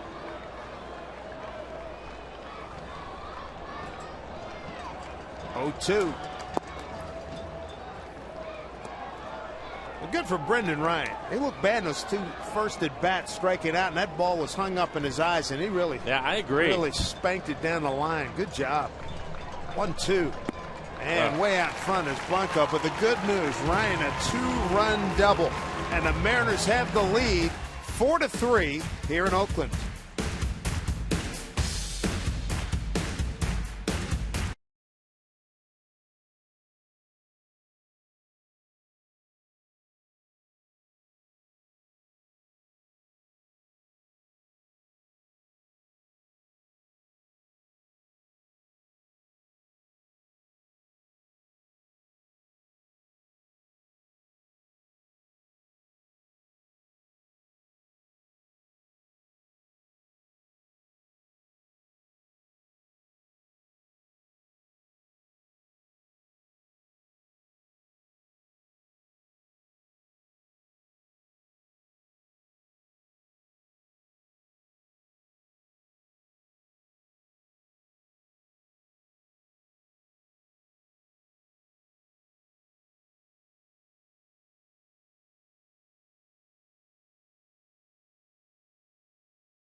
Speedy recovery to Mike Trout.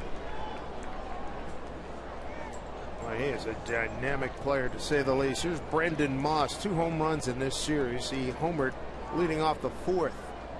Kuma threw a breaking ball up in his eyes, hung out over the plate, and he hit it out opposite field.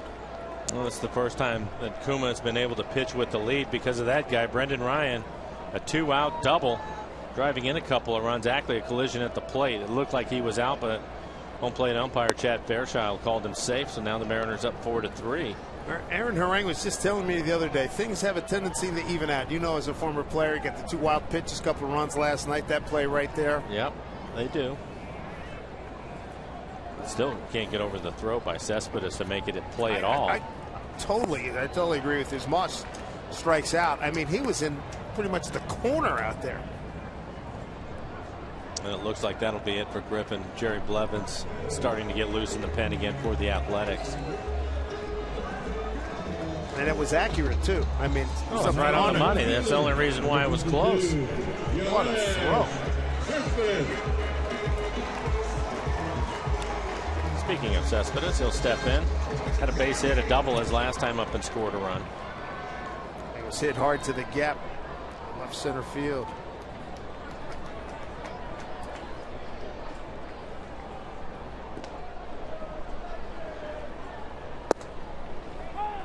one. Iwakuma efficient. 73 pitches working here in the 6th.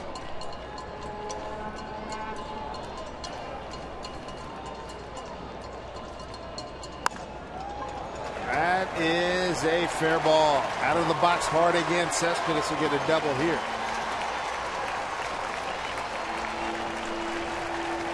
Back-to-back doubles for Cespedes. Tying runs at second with one out. Hey kids, add a Kyle Seeger t-shirt to your back-to-school wardrobe. They're going to be free to all youngsters 14 and under this Sunday, part of Boeing Salute the Kids Day. For tickets to see the Angels and the Mariners and pick up this great team, have mom or dad visit mariners.com. Well, you talked about Cespedes at the start of the game. He's the one guy in their lineup that's had a lot of success against Iwakuma, hitting .400 with 3 home runs. Well, 2 more hits for him today, both of them doubles. He is now 8 for 18 against Iwakuma. Here's Josh Reddick, single to centers last time up, 1 for 2. Flied out to left field.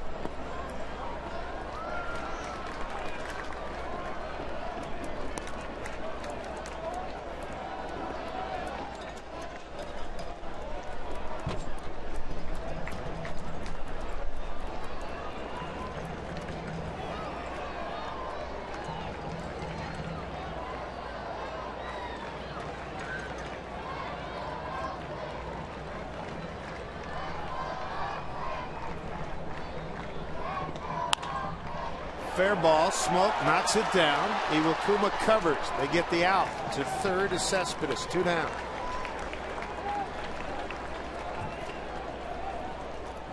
Two outs. Coming up, Alberto Callaspo as we take a look at the Mariners calendar, brought to you by Sleep Country USA. Day off at home tomorrow. Angels for 3, Texas for 3. And on the road again, back to Texas for 4, followed by Kansas City. Our first look at Kansas City.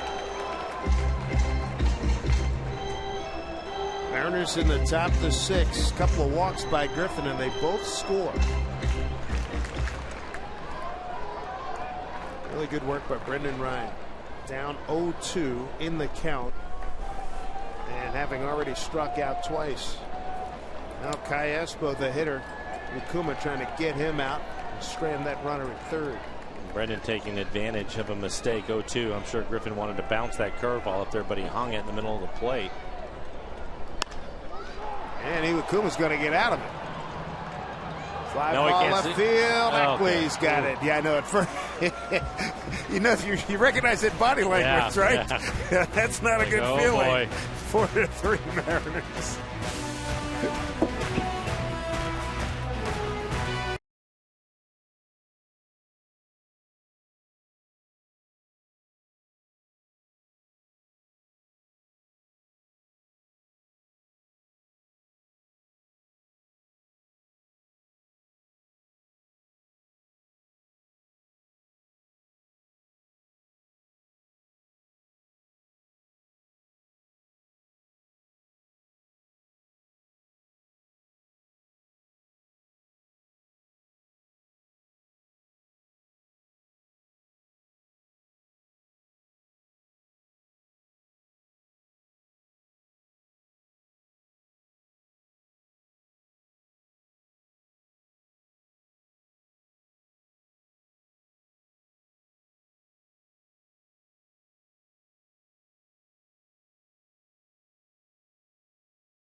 Mariners baseball on Root Sports, being brought to you by Puget Sound Acura dealers.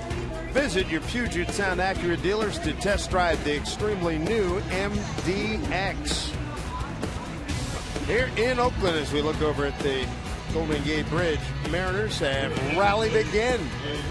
1 in the 5th, 2 in the 6th, and now lead at 4-3 against the Oakland Athletics. They've chased A.J. Griffin, the starter. And now Jerry Blevins, veteran left-hander, takes over. Mariners certainly know Blevins. They've seen a lot of him over the last few years. Be back to the top of the order. Brad Miller leading off here in the 7th inning. Miller homered against Griffin in the 5th. It's jammed on this one. Now batting number 5, Brad Miller. Miller, Saunders, and Seager top of the order for the Mariners.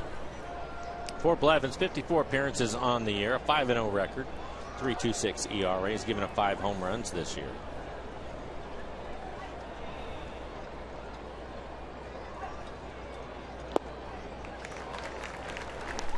Brad behind 0-2. Man, for A.J. Griffin, 6 innings, 5 hits, 4 runs, all of them earned. How about 4 walks for the Mariners? 7 strikeouts, 105 pitches, 67 of those for strikes. His last 2 walks scored as Miller flips one. Reddick, a heck of an athlete, makes a nice catch. Good closing speed. He's a good right fielder. Can do everything out there.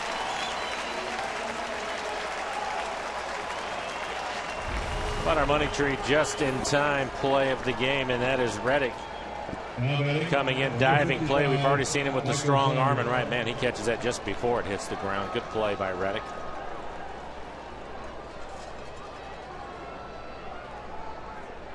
Tell you what, he has been really impressive when we saw him in Boston, and now. Oh, he's one of the better right fielders in the game. I mean, the throws that he makes, he gets a great jump.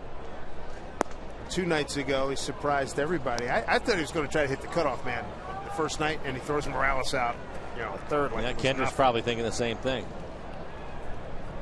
Great throw, and it was deep out there too. Here's Saunders. Goes the other way. Cespedes in his tracks. Good to see Saunders hitting it hard. Yeah, he's now 1 for 4 this afternoon, doubled in the 5th inning. Number 15, Kyle Seager. He's up Kyle Seager. Let's not forget, let's not short the man. Mr. Reddick was a Gold Glover last year. Kyle 1 for 3. A solid line drive, base hit into right field his first time up. Fly out to center, grounded out to second.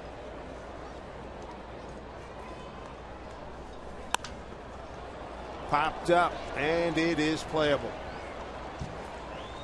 Blevins does his job. 1, 2, 3 in the 7th. Iwakuma will have Sogard, Vogt, and Christ 8, 9, and 1 coming up.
Being brought to you by Washington's Lottery. Last year, Washington's Lottery turned 28.6 million Washingtonians into winning heirs.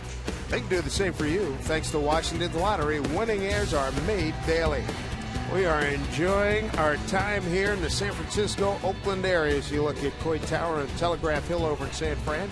4-3 Mariners as they've rallied to take this lead as we go to the bottom of the 7th inning. Mariners trying to get out of here, taking the series 2-1 and finishing up this road trip at 5-4. Dave Sims, Mike Flowers, Root Sports Crew.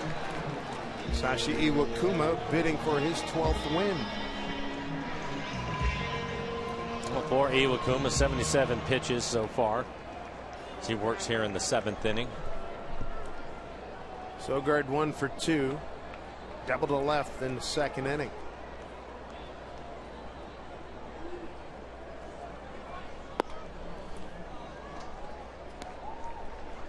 Hold on, Eric.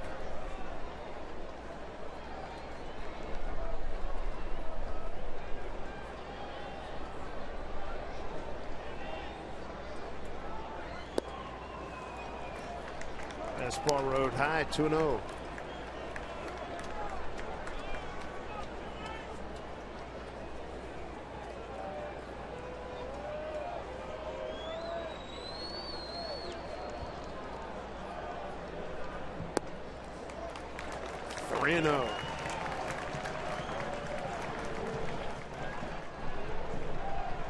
Stephen Vogt got knocked down in a collision with Dustin Ackley, who scored back in the 6th. Good to see Vogt's okay. 3-0.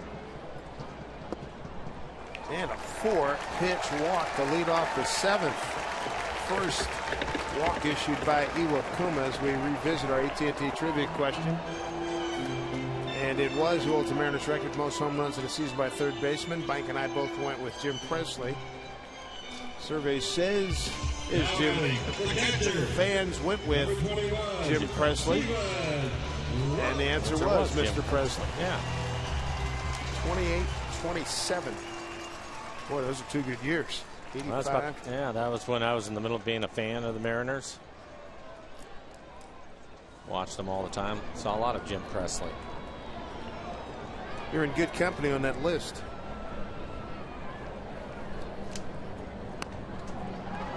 Bunt, a good one. Sacrifice executed by Vogt. Down to second goes Sogard.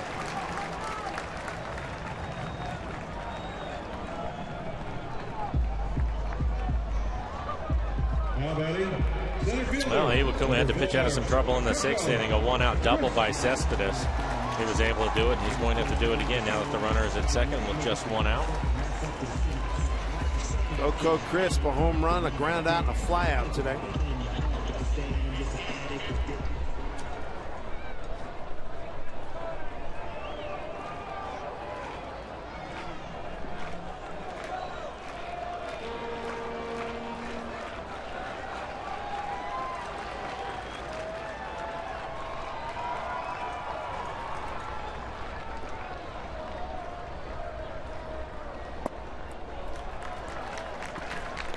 Ball 1. It's rare that you see Iwakuma. He didn't walk that many people, and especially a 4-pitch walk to lead off an inning. No, you don't see it much, and especially the situation, what's going on in the 7th inning. He's aware of that. You don't want to have leadoff walks, but it happens from time to time, and he looked like he was frustrated by it. A's won for their last 15 with runners in scoring position. And that did not score a run. It was a Reddick base hit, moving Cespedes to second back in the 4th. Down to third in the 4th inning.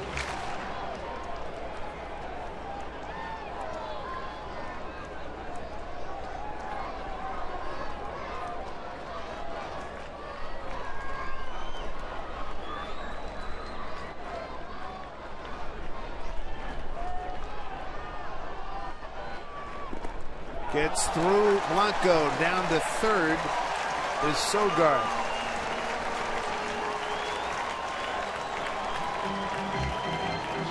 I saw a little bit of this last night in the Mariners' favor. And this is a big, big break for the A's. Be a wild pitch down in the dirt. Henry just lifts his glove a little bit early, not able to block it. Mariners got 2 runs last night via the wild pitch. Bring the infield in. Yep, have to bring the infield up. The A's so far 1 for 7 with runners in scoring position. Crisp ahead in the count 2-0.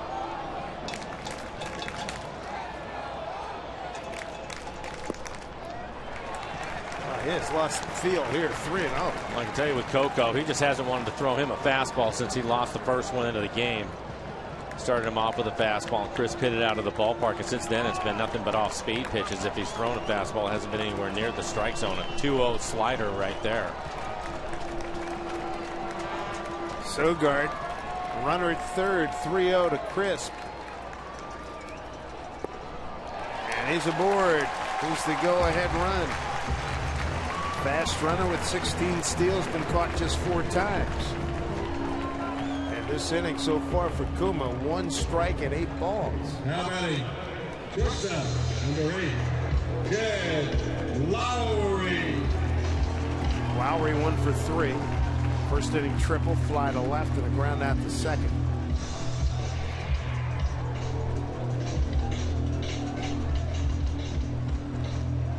Yeah, looked like Jamie Navarro picked up the phone down in the bullpen. It'll be Charlie Furbush getting loose.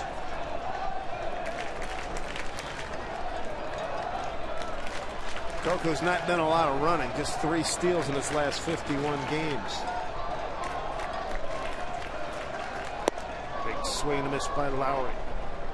One of the better fastballs we've seen from Iwakuma at 91 miles an hour.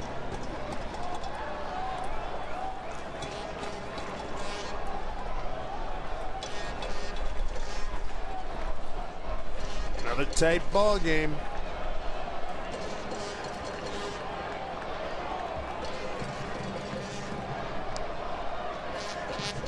One out.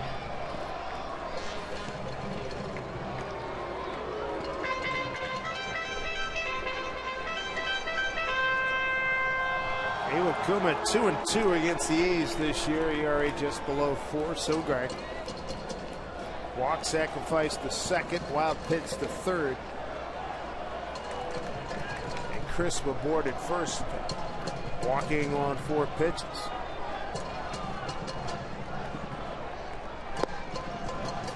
Big time strike. 0-2.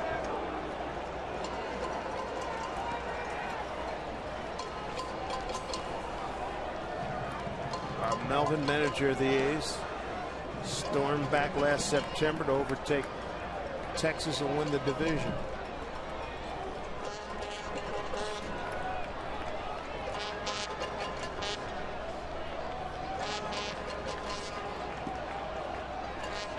Iwakuma set.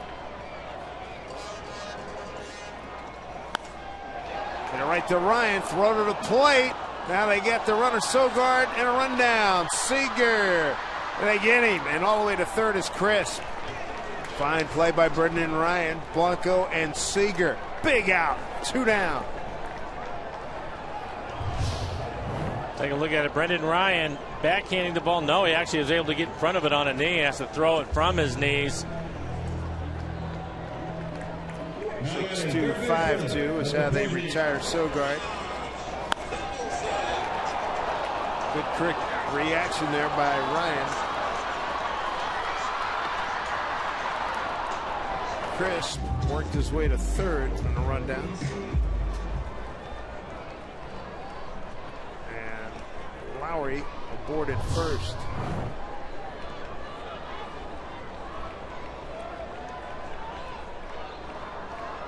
Two outs. Here's Donaldson. Best hitter in their RBI leader.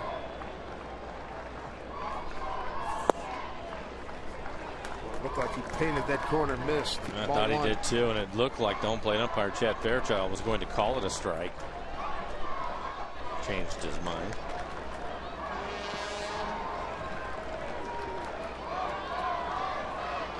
At third is Coco Crisp. At first, Jed Lowry.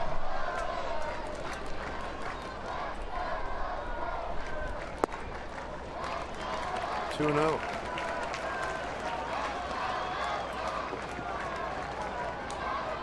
"91 pitches. It's just about getting to his limit, I think. Charlie looks like he's getting ready, picking up pace down in the bullpen. Moss waiting on deck, left-handed hitter, so I think he's getting ready for him. This is probably going to be it for Iwakuma. Moss with a home run today. 1 for 3. 2-0 here to Donaldson. Back with a strike.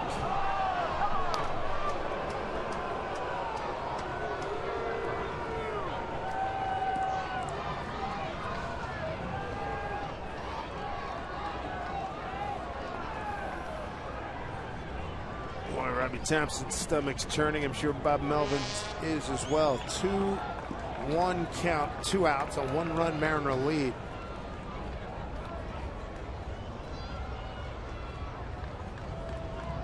Pitch to Donaldson. 3-1. Kuma snaps at the ball. Yeah, he wanted that pitch down at the bottom of the strike zone.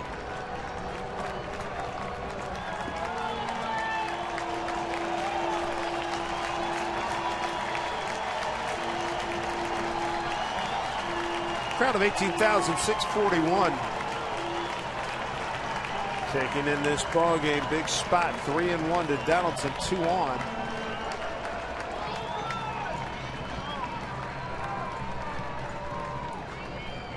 Pitch from Kuma.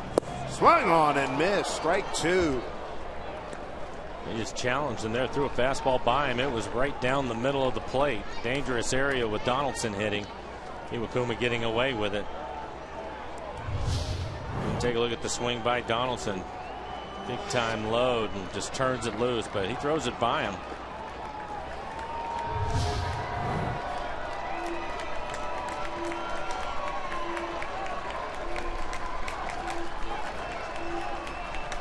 An even bigger pitch coming here. 3-2, 2 out, runners at the corners.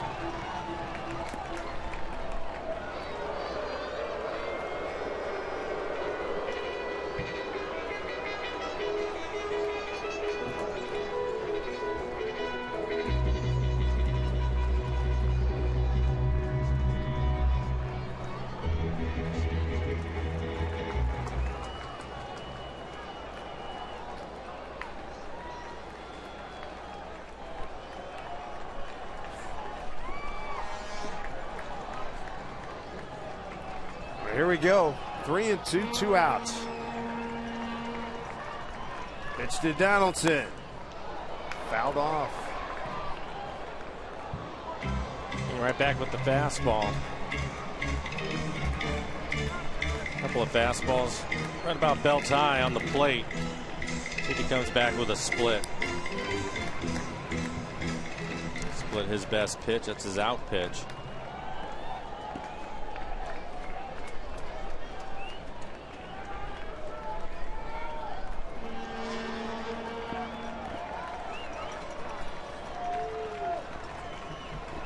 Here we go again. 3-2. Pitch from Kuma. Popped it up and it's playable. Kyle Seager makes the play and Iwakuma escapes again in the 7th, and the Mariners take a 4-3 lead into the 8th inning.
Right you are, no doubt about it. Thank you, Jen.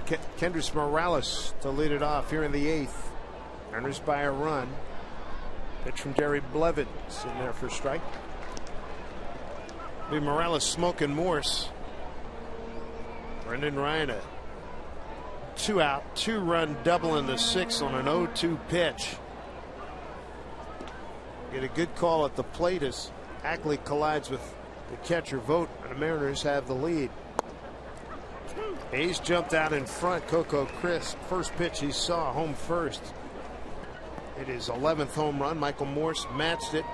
His 13th home run. That came in the 2nd. 2 runs in the 4th inning for Oakland. A home run by Moss, a sac fly by Callaspo.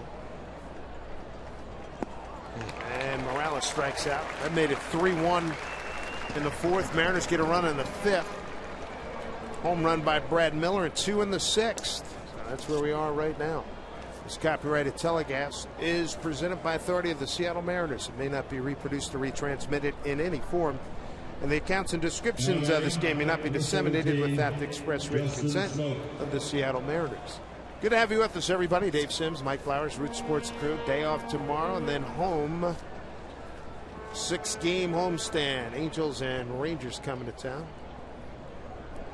Smoke 0 for 3. Took a called 3rd strike last time up. Looks like Iwakuma is finished. Charlie Furbush up and throwing in the pen again. You have Moss, Cespedes, and Reddick. Moss a lefty, and Reddick the left-handed hitters.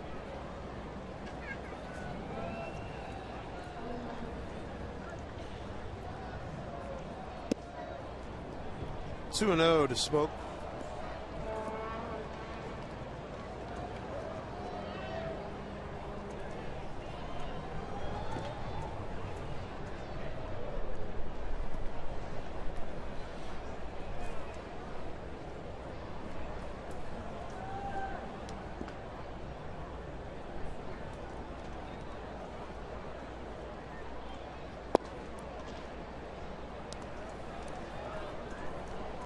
Where's your green light, Mike? Flash it.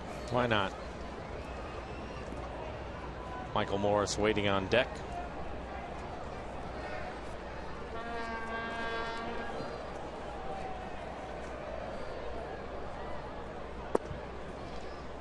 Don't take the 4-pitch walk.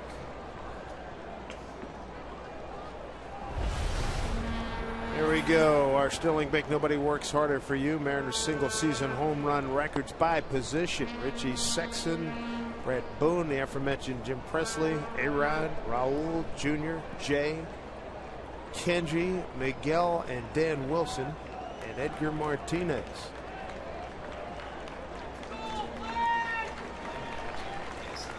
That'll do it for Blevins here in the 8th. See if the Mariners can pick on that A's bullpen like they did last night.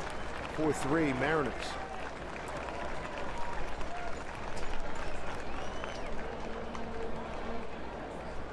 Your attention, please, ladies and gentlemen.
So Dan Otero takes over, right-hander, and he faces Michael Morse with smoke aboard, 1 out. Mariners will gladly take some insurance tallies here. Morse with a home run back in the second, a strikeout in the fourth, a strikeout in the sixth.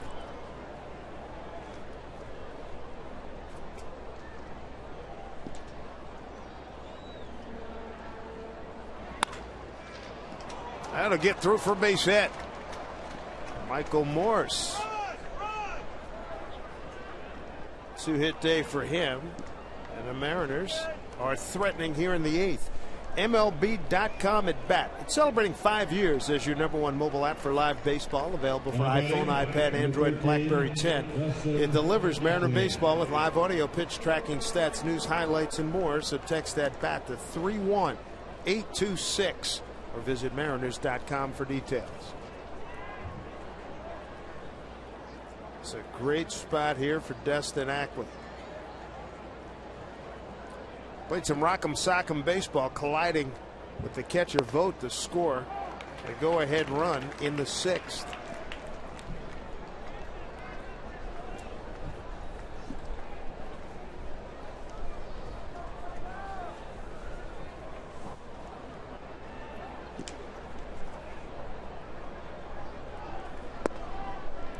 Dan Otero, 28-year-old from Miami, Florida. He's with the Giants organization. Claimed off waivers by the A's in late March this year.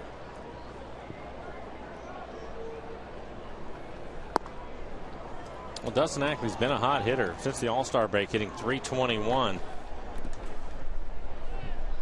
Hopefully he can come up with a big base hit. Strong arm in left and a strong arm in right.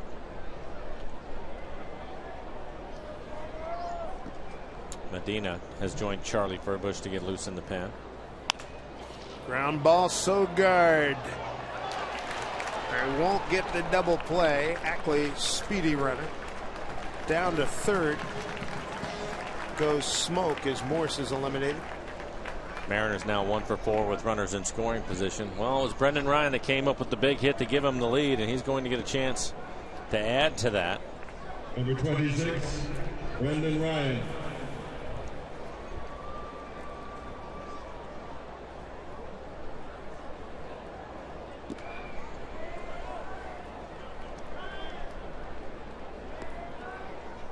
Dan Otero, 18 appearances on the year, a 1.42 ERA. He has really pitched well for the Athletics. 17 strikeouts, only 2 walks over those 18 appearances. Opponent's average .247. Knocked around the minors in the Giants organization from 07 through 2011. Made his big league debut last year with the Giants.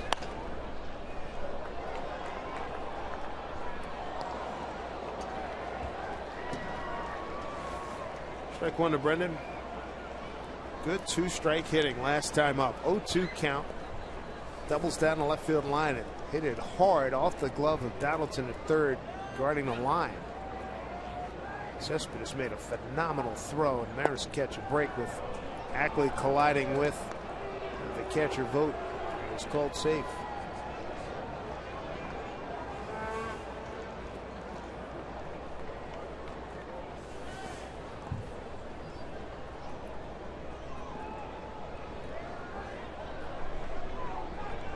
Smoke at third, Ackley at first. Pitch. Ran it inside on him, 1-2. A good 2-seam fastball in off the plate. Otero doesn't throw hard. He's 90-91 miles an hour with his fastball, but he has good movement on it. Brendan swung over the top of that one.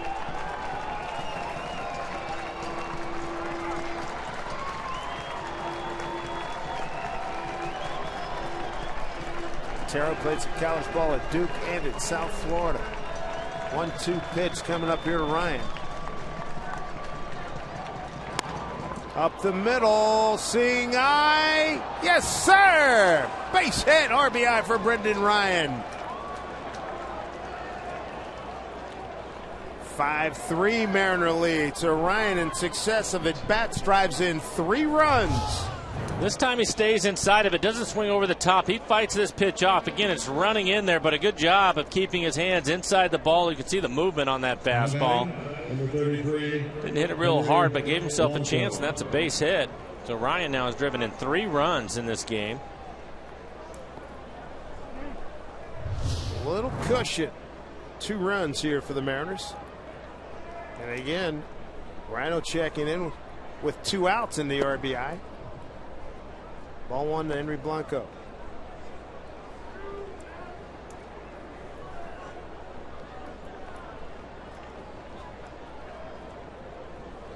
Henry a walk and 2 strikeouts. Looking and swinging.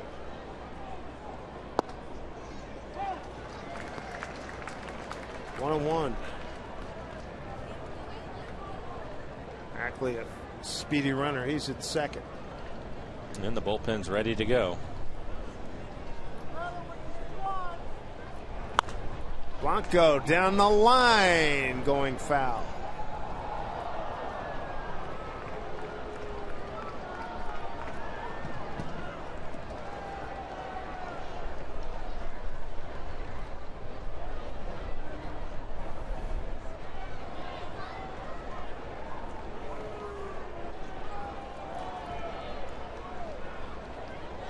Bob Melvin and Crew down by 2 now. 1-2 to Blanco. Keeps the bat going.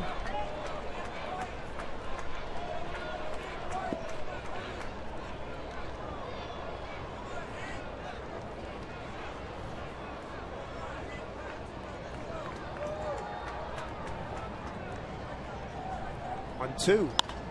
Henry down the line. Cespedes not going to get it. It's a foul ball. That was going to get 2. Yeah, with Ackley's speed. Scores easily, and Brendan Ryan looked like he had a great jump. He was right up his back, and this one is going to go probably a couple feet foul.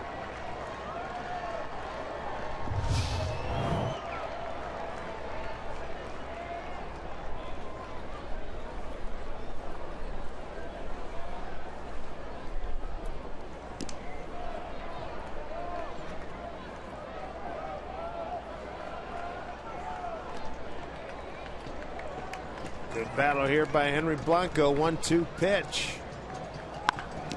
Henry sends one to center field. Coco Crisp battling the sun. He's there, and that'll do it. But have a day, Brendan Ryan. He makes a fabulous defensive play to cut down a run in the 7th. His last 2 at bats, he's driven in 3 runs, and the Mariners have a 2-run lead.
Root Sports is brought to you by CenturyLink, your link to what's next.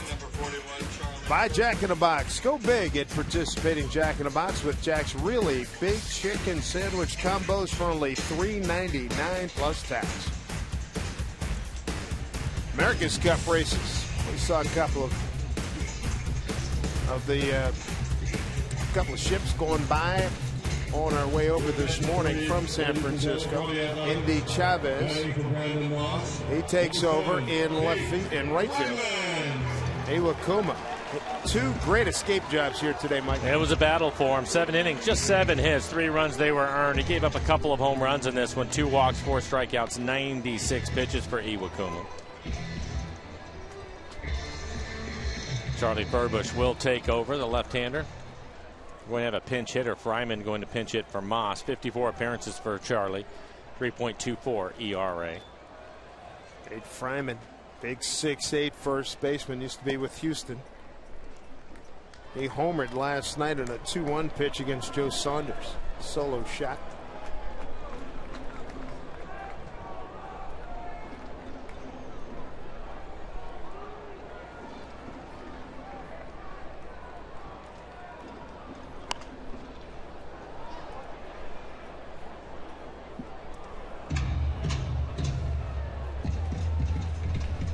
So you got 2 guys who played baseball at Duke University, Fryman and Otero in the ball game.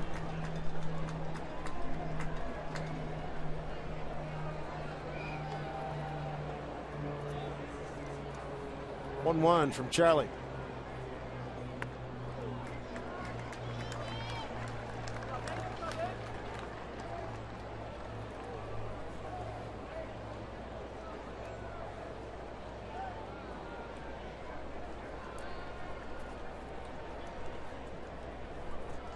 Furbush pitched an inning on Monday, struck out 2.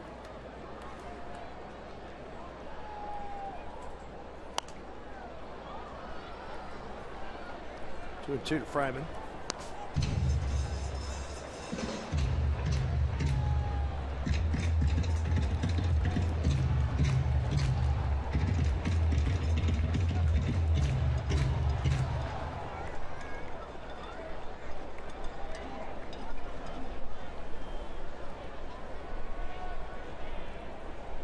Cespedes on deck here for the Athletics. A 2-2 to Fryman.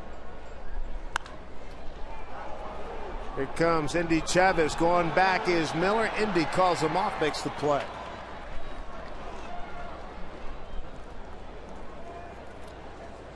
Take a look at the DirecTV American League West standings. Rangers by a game and a half over the Athletics, and the Mariners starting today a 3-game lead over the Angels, who come to town. See them over the weekend back home in Seattle.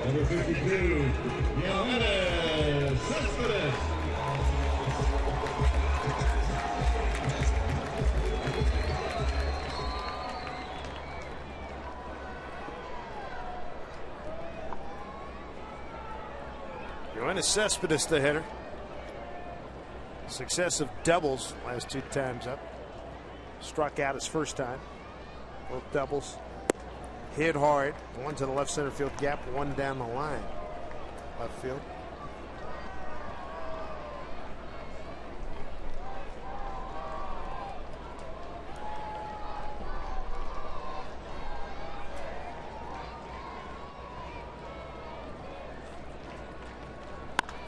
Hit hard left field. Right there, Ackley.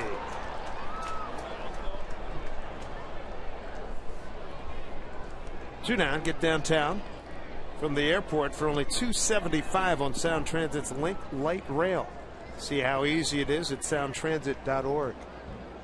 And looks like a pinch hitter for Reddick. Chris Young coming out.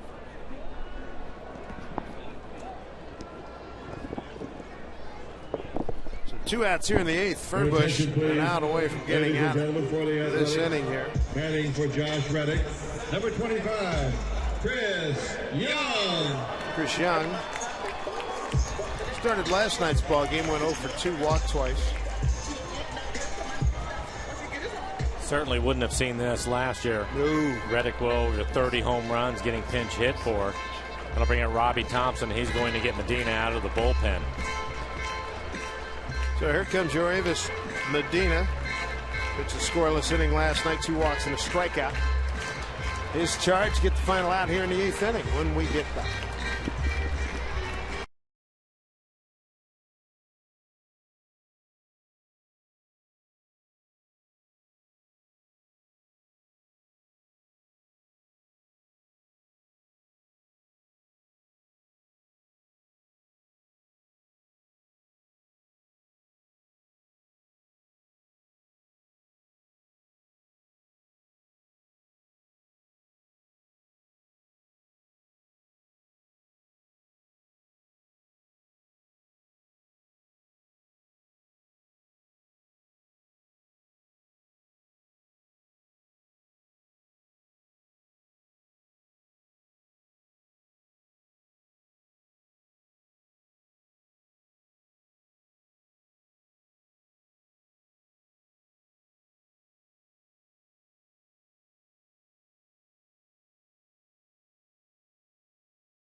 nobody on. Mariners up by 2.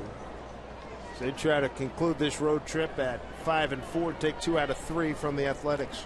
Medina, go-to guy in the 8th inning, 49 appearances, a 2.56 ERA, 55 strikeouts. Opponent's average just 195 against Medina. He will face the pinch hitter, Chris Young, pinch hitting for Reddick.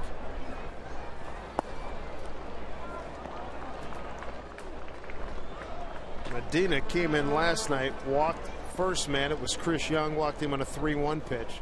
Got a strikeout, a ground out, another walk, and then got out of the inning with a ground out of Jed Lowry.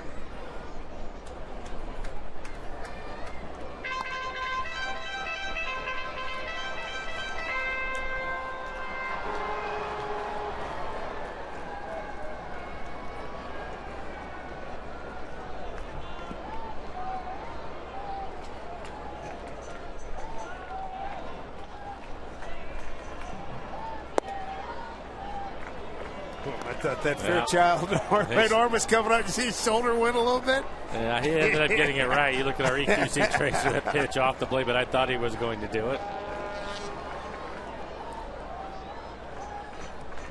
These guys do a heck of a job for the most part. Fouled off. It goes back to what you and a whole bunch of other people have said too, with certain guys, particularly like Kuma, don't give up on certain pitches. Yeah, you have to stay with it. Catches will remind him, hey man, hang in with my guy here.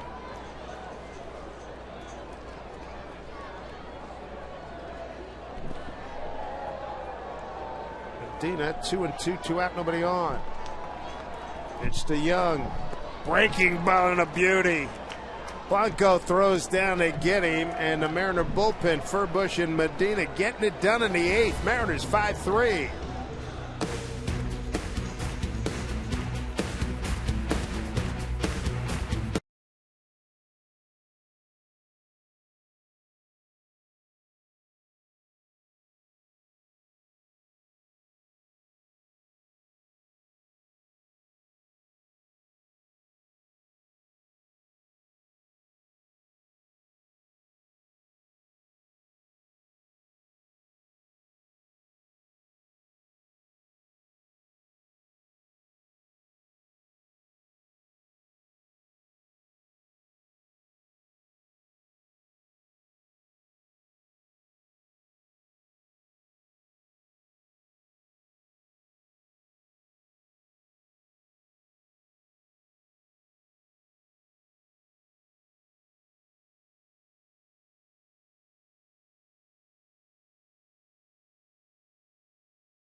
Ninth here at the Coliseum. New first baseman is Nate Fryman. He came in and pinch hit for Brendan Moss. Chris Young stays in the game. He's in right field for Josh Reddick. Top of the order for the Mariners: Brad Miller, Michael Saunders, and Kyle Seager. Danny Farquhar getting loose in the pen. Sure, he wouldn't mind another run to work with. Oh, you're here. There's Danny. He has the last 8 saves for the Mariners.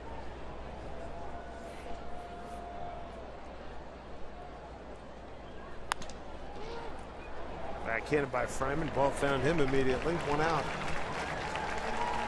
Take a look at our Columbia Bank difference in the ball game. Have a day, Brendan Ryan. Yeah, hanging breaking ball down the line. Drives in a couple of runs on a close play at the plate. It looked like Ackley was out, but called save. Number 55, Michael Saunders.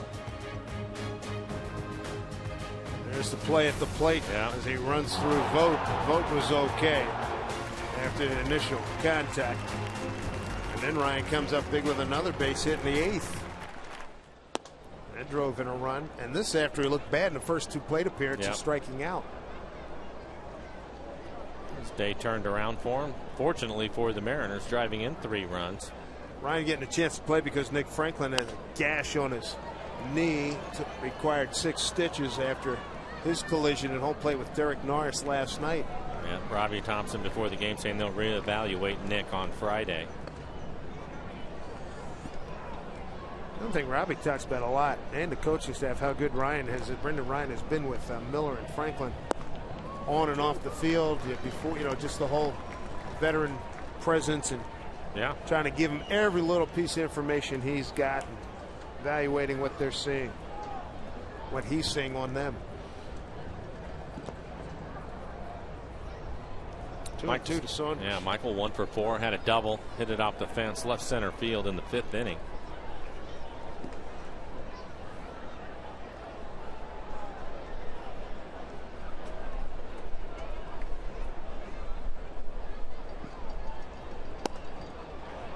Go. He did. It's a third base umpire Paul Schreiber. No protest by Saunders. Angry with himself. 2 down here in the 9th. Looks like he chases a changeup off the plate away. Tried to hold up his swing, but that's too far.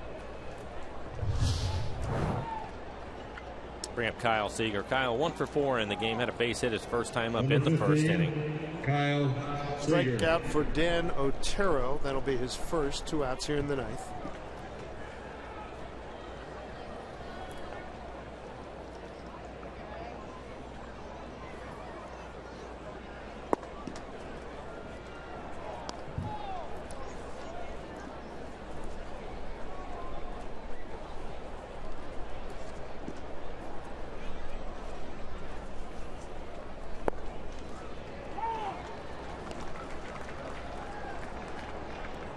One to Kyle.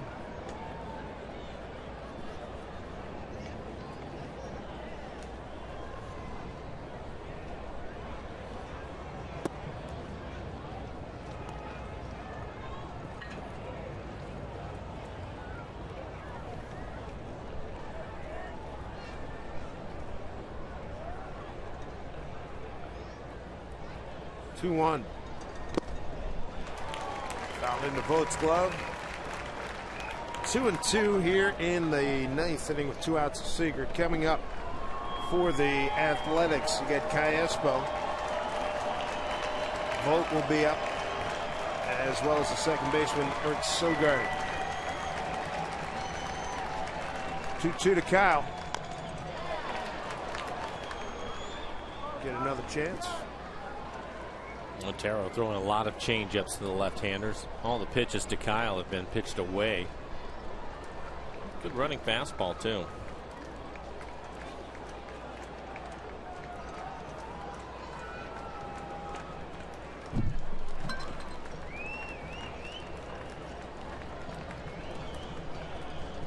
Two. Shoots one left field, backing up Cespedes. He's under it, on the track, just barely on the track, and that'll do it. Here we go. Buckle up. Bottom 9, 5-3 lead. Danny Farquhar for the save.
Today's Tracer Technology is brought to you by the Emerald Queen Casino, the entertainment capital of the Northwest.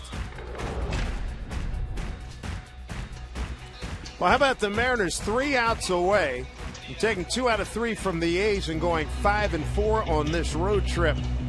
Danny Farquhar is on for the Mariners, and he's going to face the bottom third of the Athletics order. For Danny, 31 appearances on the year. Again, 8 saves. In fact, the last 8 wins the Mariners have had, Danny saved them all.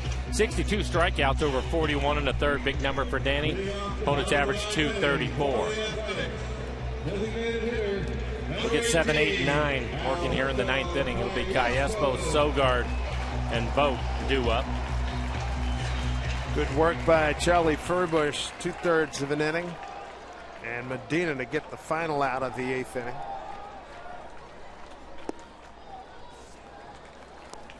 Calespo, sac fly. 0 for 2 today.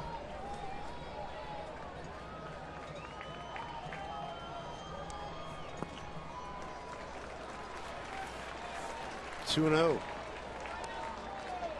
Calespo 1 for 2 against Farquhar. On the bench for Bob Melvin, Seth Smith, left-handed hitter. There's a strike, 2 and 1.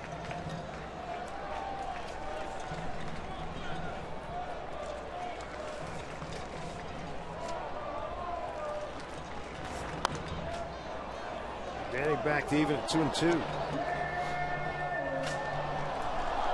Start closer. Red Balfour heating up. Just in case.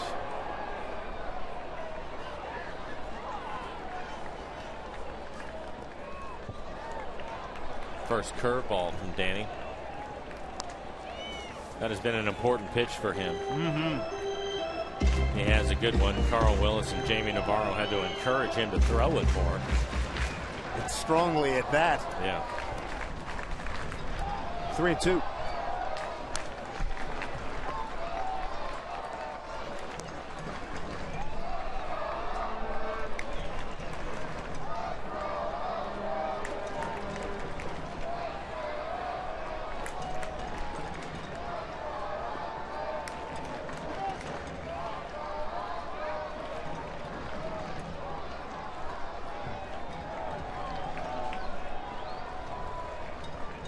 Two to Calespo leading off, and strike 3 called. Danny Farquhar, good start to the 9th. I think Calespo thought this pitch was going to be down, but it is right at the bottom of the strike zone, certainly on the plate. Danny doing what he had to. You don't want to walk the leadoff hitter when you have a 2-run lead. Throws it down the middle and gets the strikeout.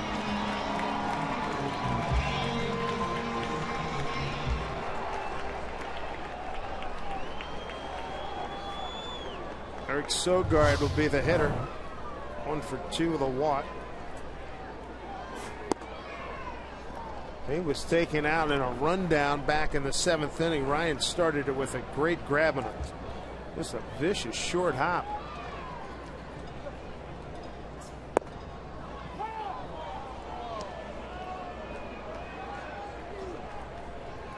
The Mariners 2 outs away now. Very productive roadie. 2 and 1.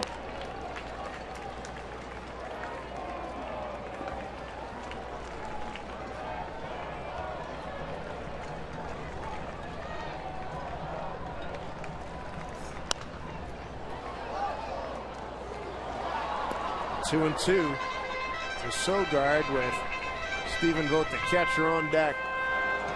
Well, I can tell you this, looking at Danny, he looks like his fastball is a couple of miles an hour down. We haven't seen the good fastball from him. You can see his cutter is going up there at 88, 89. Typically it's about 91. And his four-seamer 95 to 96. In this game it's been 91, 92. Worked the full count, second hitter. Foul back. Another cutter at 87.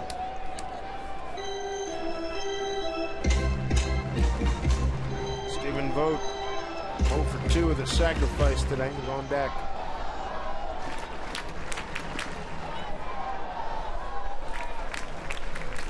Pitch from Farquhar. Strike 3 called at the top end of the zone. 2 down here in the 9th. Well, Mariners have caught a couple of breaks in this one. Call at the plate, and then that one right there is clearly up. Sogard not happy, but Danny Farquhar will take the strikeout. Again, looks like another cutter, and this pitch is up. 88 miles an hour.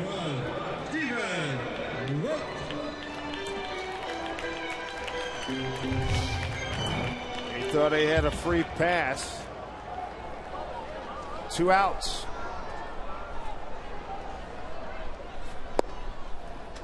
On right after Vogt, strike 1. That's been his best fastball so far at 93. There's a good curve. Ball. Yeah. Very aggressive and on point. 2 strikeouts, both looking. He's way ahead of Vogt. 0-2. Farquhar set. The pitch. Fastball fouled off.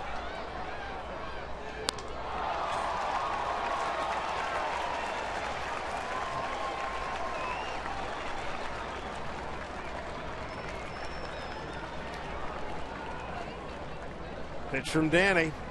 Swing and a miss. Blanco applies the tag. Strikeout. Game over. 5-3 Mariners. They take 2 out of 3 from the A's and finish the road trip 5-4. And what a day for Brendan Ryan, knocking in 3 runs as the Mariners rally for this great victory. An impressive save for Danny Farquhar. Didn't look like he had his best stuff. Ends up striking out the side, though. And Robbie Thompson, what a job he did as the manager of this club while Eric Wedge was on the men back home. Eric back in the dugout on Friday. Everybody looking forward to that. But a good road trip, 5-4 on a tough trip. You guys really played well, winning 2 out of 3 here after winning 2 out of 3 in Texas. Good road trip. Boy, look at the bouncing these guys. You got to love it. 5-3, the Mariners win. Robbie Thompson, Felix, everybody happy. This will be a terrific flight back to Seattle. 5-3 Mariners. Take a look at our today's whiff, brought to you by Head & Shoulders with a hint of Old Spice. And it was Iwakuma, the starter. Things didn't look too good early. Gives up a home run to lead the game off and then a triple, but was able to pitch out of trouble, and he had to do that quite a bit today. A good performance for Iwakuma, going 7 innings, giving up 7 hits, 3 runs, all of them earned. 96 pitches for Iwakuma, but a good job. Well, back here at Oakland, Mariners won it by the final 5-3. And let's go down to Brendan Ryan with Brad Adams. All right, guys, thank you very much. Yeah, Brendan, you got the mic? Yeah. You need to hold it. Oh, okay. Hold it up. There we go. Good team win today. Do you like Give me this. Man. All right, you can't hold the mic, but you can hit today, which is good. What happened? We talked about it before the game. What do we want to see? The drag bunt. Talked about a drag bunt. Didn't play its way in there. 2 outs, nobody on. Unless you're going to steal a second, not the best opportunity for it. Saw some off-speed stuff. Had a hard time first couple ABs, but kind of rallied, and that's just a testament why you grind it out, First 2 at-bats started about as ugly as it could and end up with a couple hits to help the team win. So it's a good series win. That 6th inning, you're talking about the 2-run double, 0-2 count. Are you just kind of in survival mode, trying to put something in play? Yeah, I mean, you just swinging a fastball up and then took one down the middle. So not exactly comfortable at the moment, but hey, when you just stick your nose in there and compete, good things can happen. And fortunately, he didn't execute the best pitch I'm sure he wanted to make there, and fortunately, I was able to keep it fair and get the barrel to it. So it's nice when the ball finds some fairway. You got a little fairway, too, in the 8th inning. Another RBI single, 3 RBIs. I want to ask you about the play in the 7th, defense. Talk to the little leaguers out there watching. Right. 1st and 3rd, 1 out. Ball to you. Yep. Why home? Why not try the double play? Yeah, hindsight, I would have liked to have gone to second. It was just, honestly, I mean, hey, if there's that ball was hit hard enough, the guy's not getting out of the box. So technically, I could have gone to second there, and that might have been the right play. But, if there's any doubt in your mind, that's a huge run there. That's a tying run. And if there's any doubt, you got to go home with it. The way I caught it was kind of funky. I was falling back. I just had that 1% of doubt, and I knew I could get the throw at home safely. And, with Kuma on the mound, you feel good about him getting, another out there. So, I just had that 1% doubt and wanted to make sure we didn't let that guy score. Kind of a daunting road trip to start. 3 teams, Yep. all looking at playoffs, 5-4. It's quite an accomplishment for you guys. Yeah, no doubt. I mean, geez, Tampa, Texas, Oakland. Yeah. Those are 3 really quality teams. So, yeah, we competed, and hey, I don't. Well, how did we do on the road trip anyway? Did well, 5-4. 5-4. Hey, that's not We'll bad. take that, huh? right? Yeah, we'll take that going home. Hey, next time, Yeah. drag bunt. Drag bunt, And no hold doubt. the mic. You want to get the mic up to your mouth so you can hear you. Yeah. All right. Give me Brendan that. Ryan Give taking me us that. out. Yes, thank you. Get out of here. Thank you, my man. Appreciate it. Go. Brendan Ryan, a couple of knocks, 3 RBIs tonight. No drag bunt, but it's okay. And look what Brad Miller did. He hit a home run, not 2. They always come in pairs. This one's just a regular home run, number 5. Mariners, a huge win. Great way to finish the road trip. 5-3 the final. Post game coming up.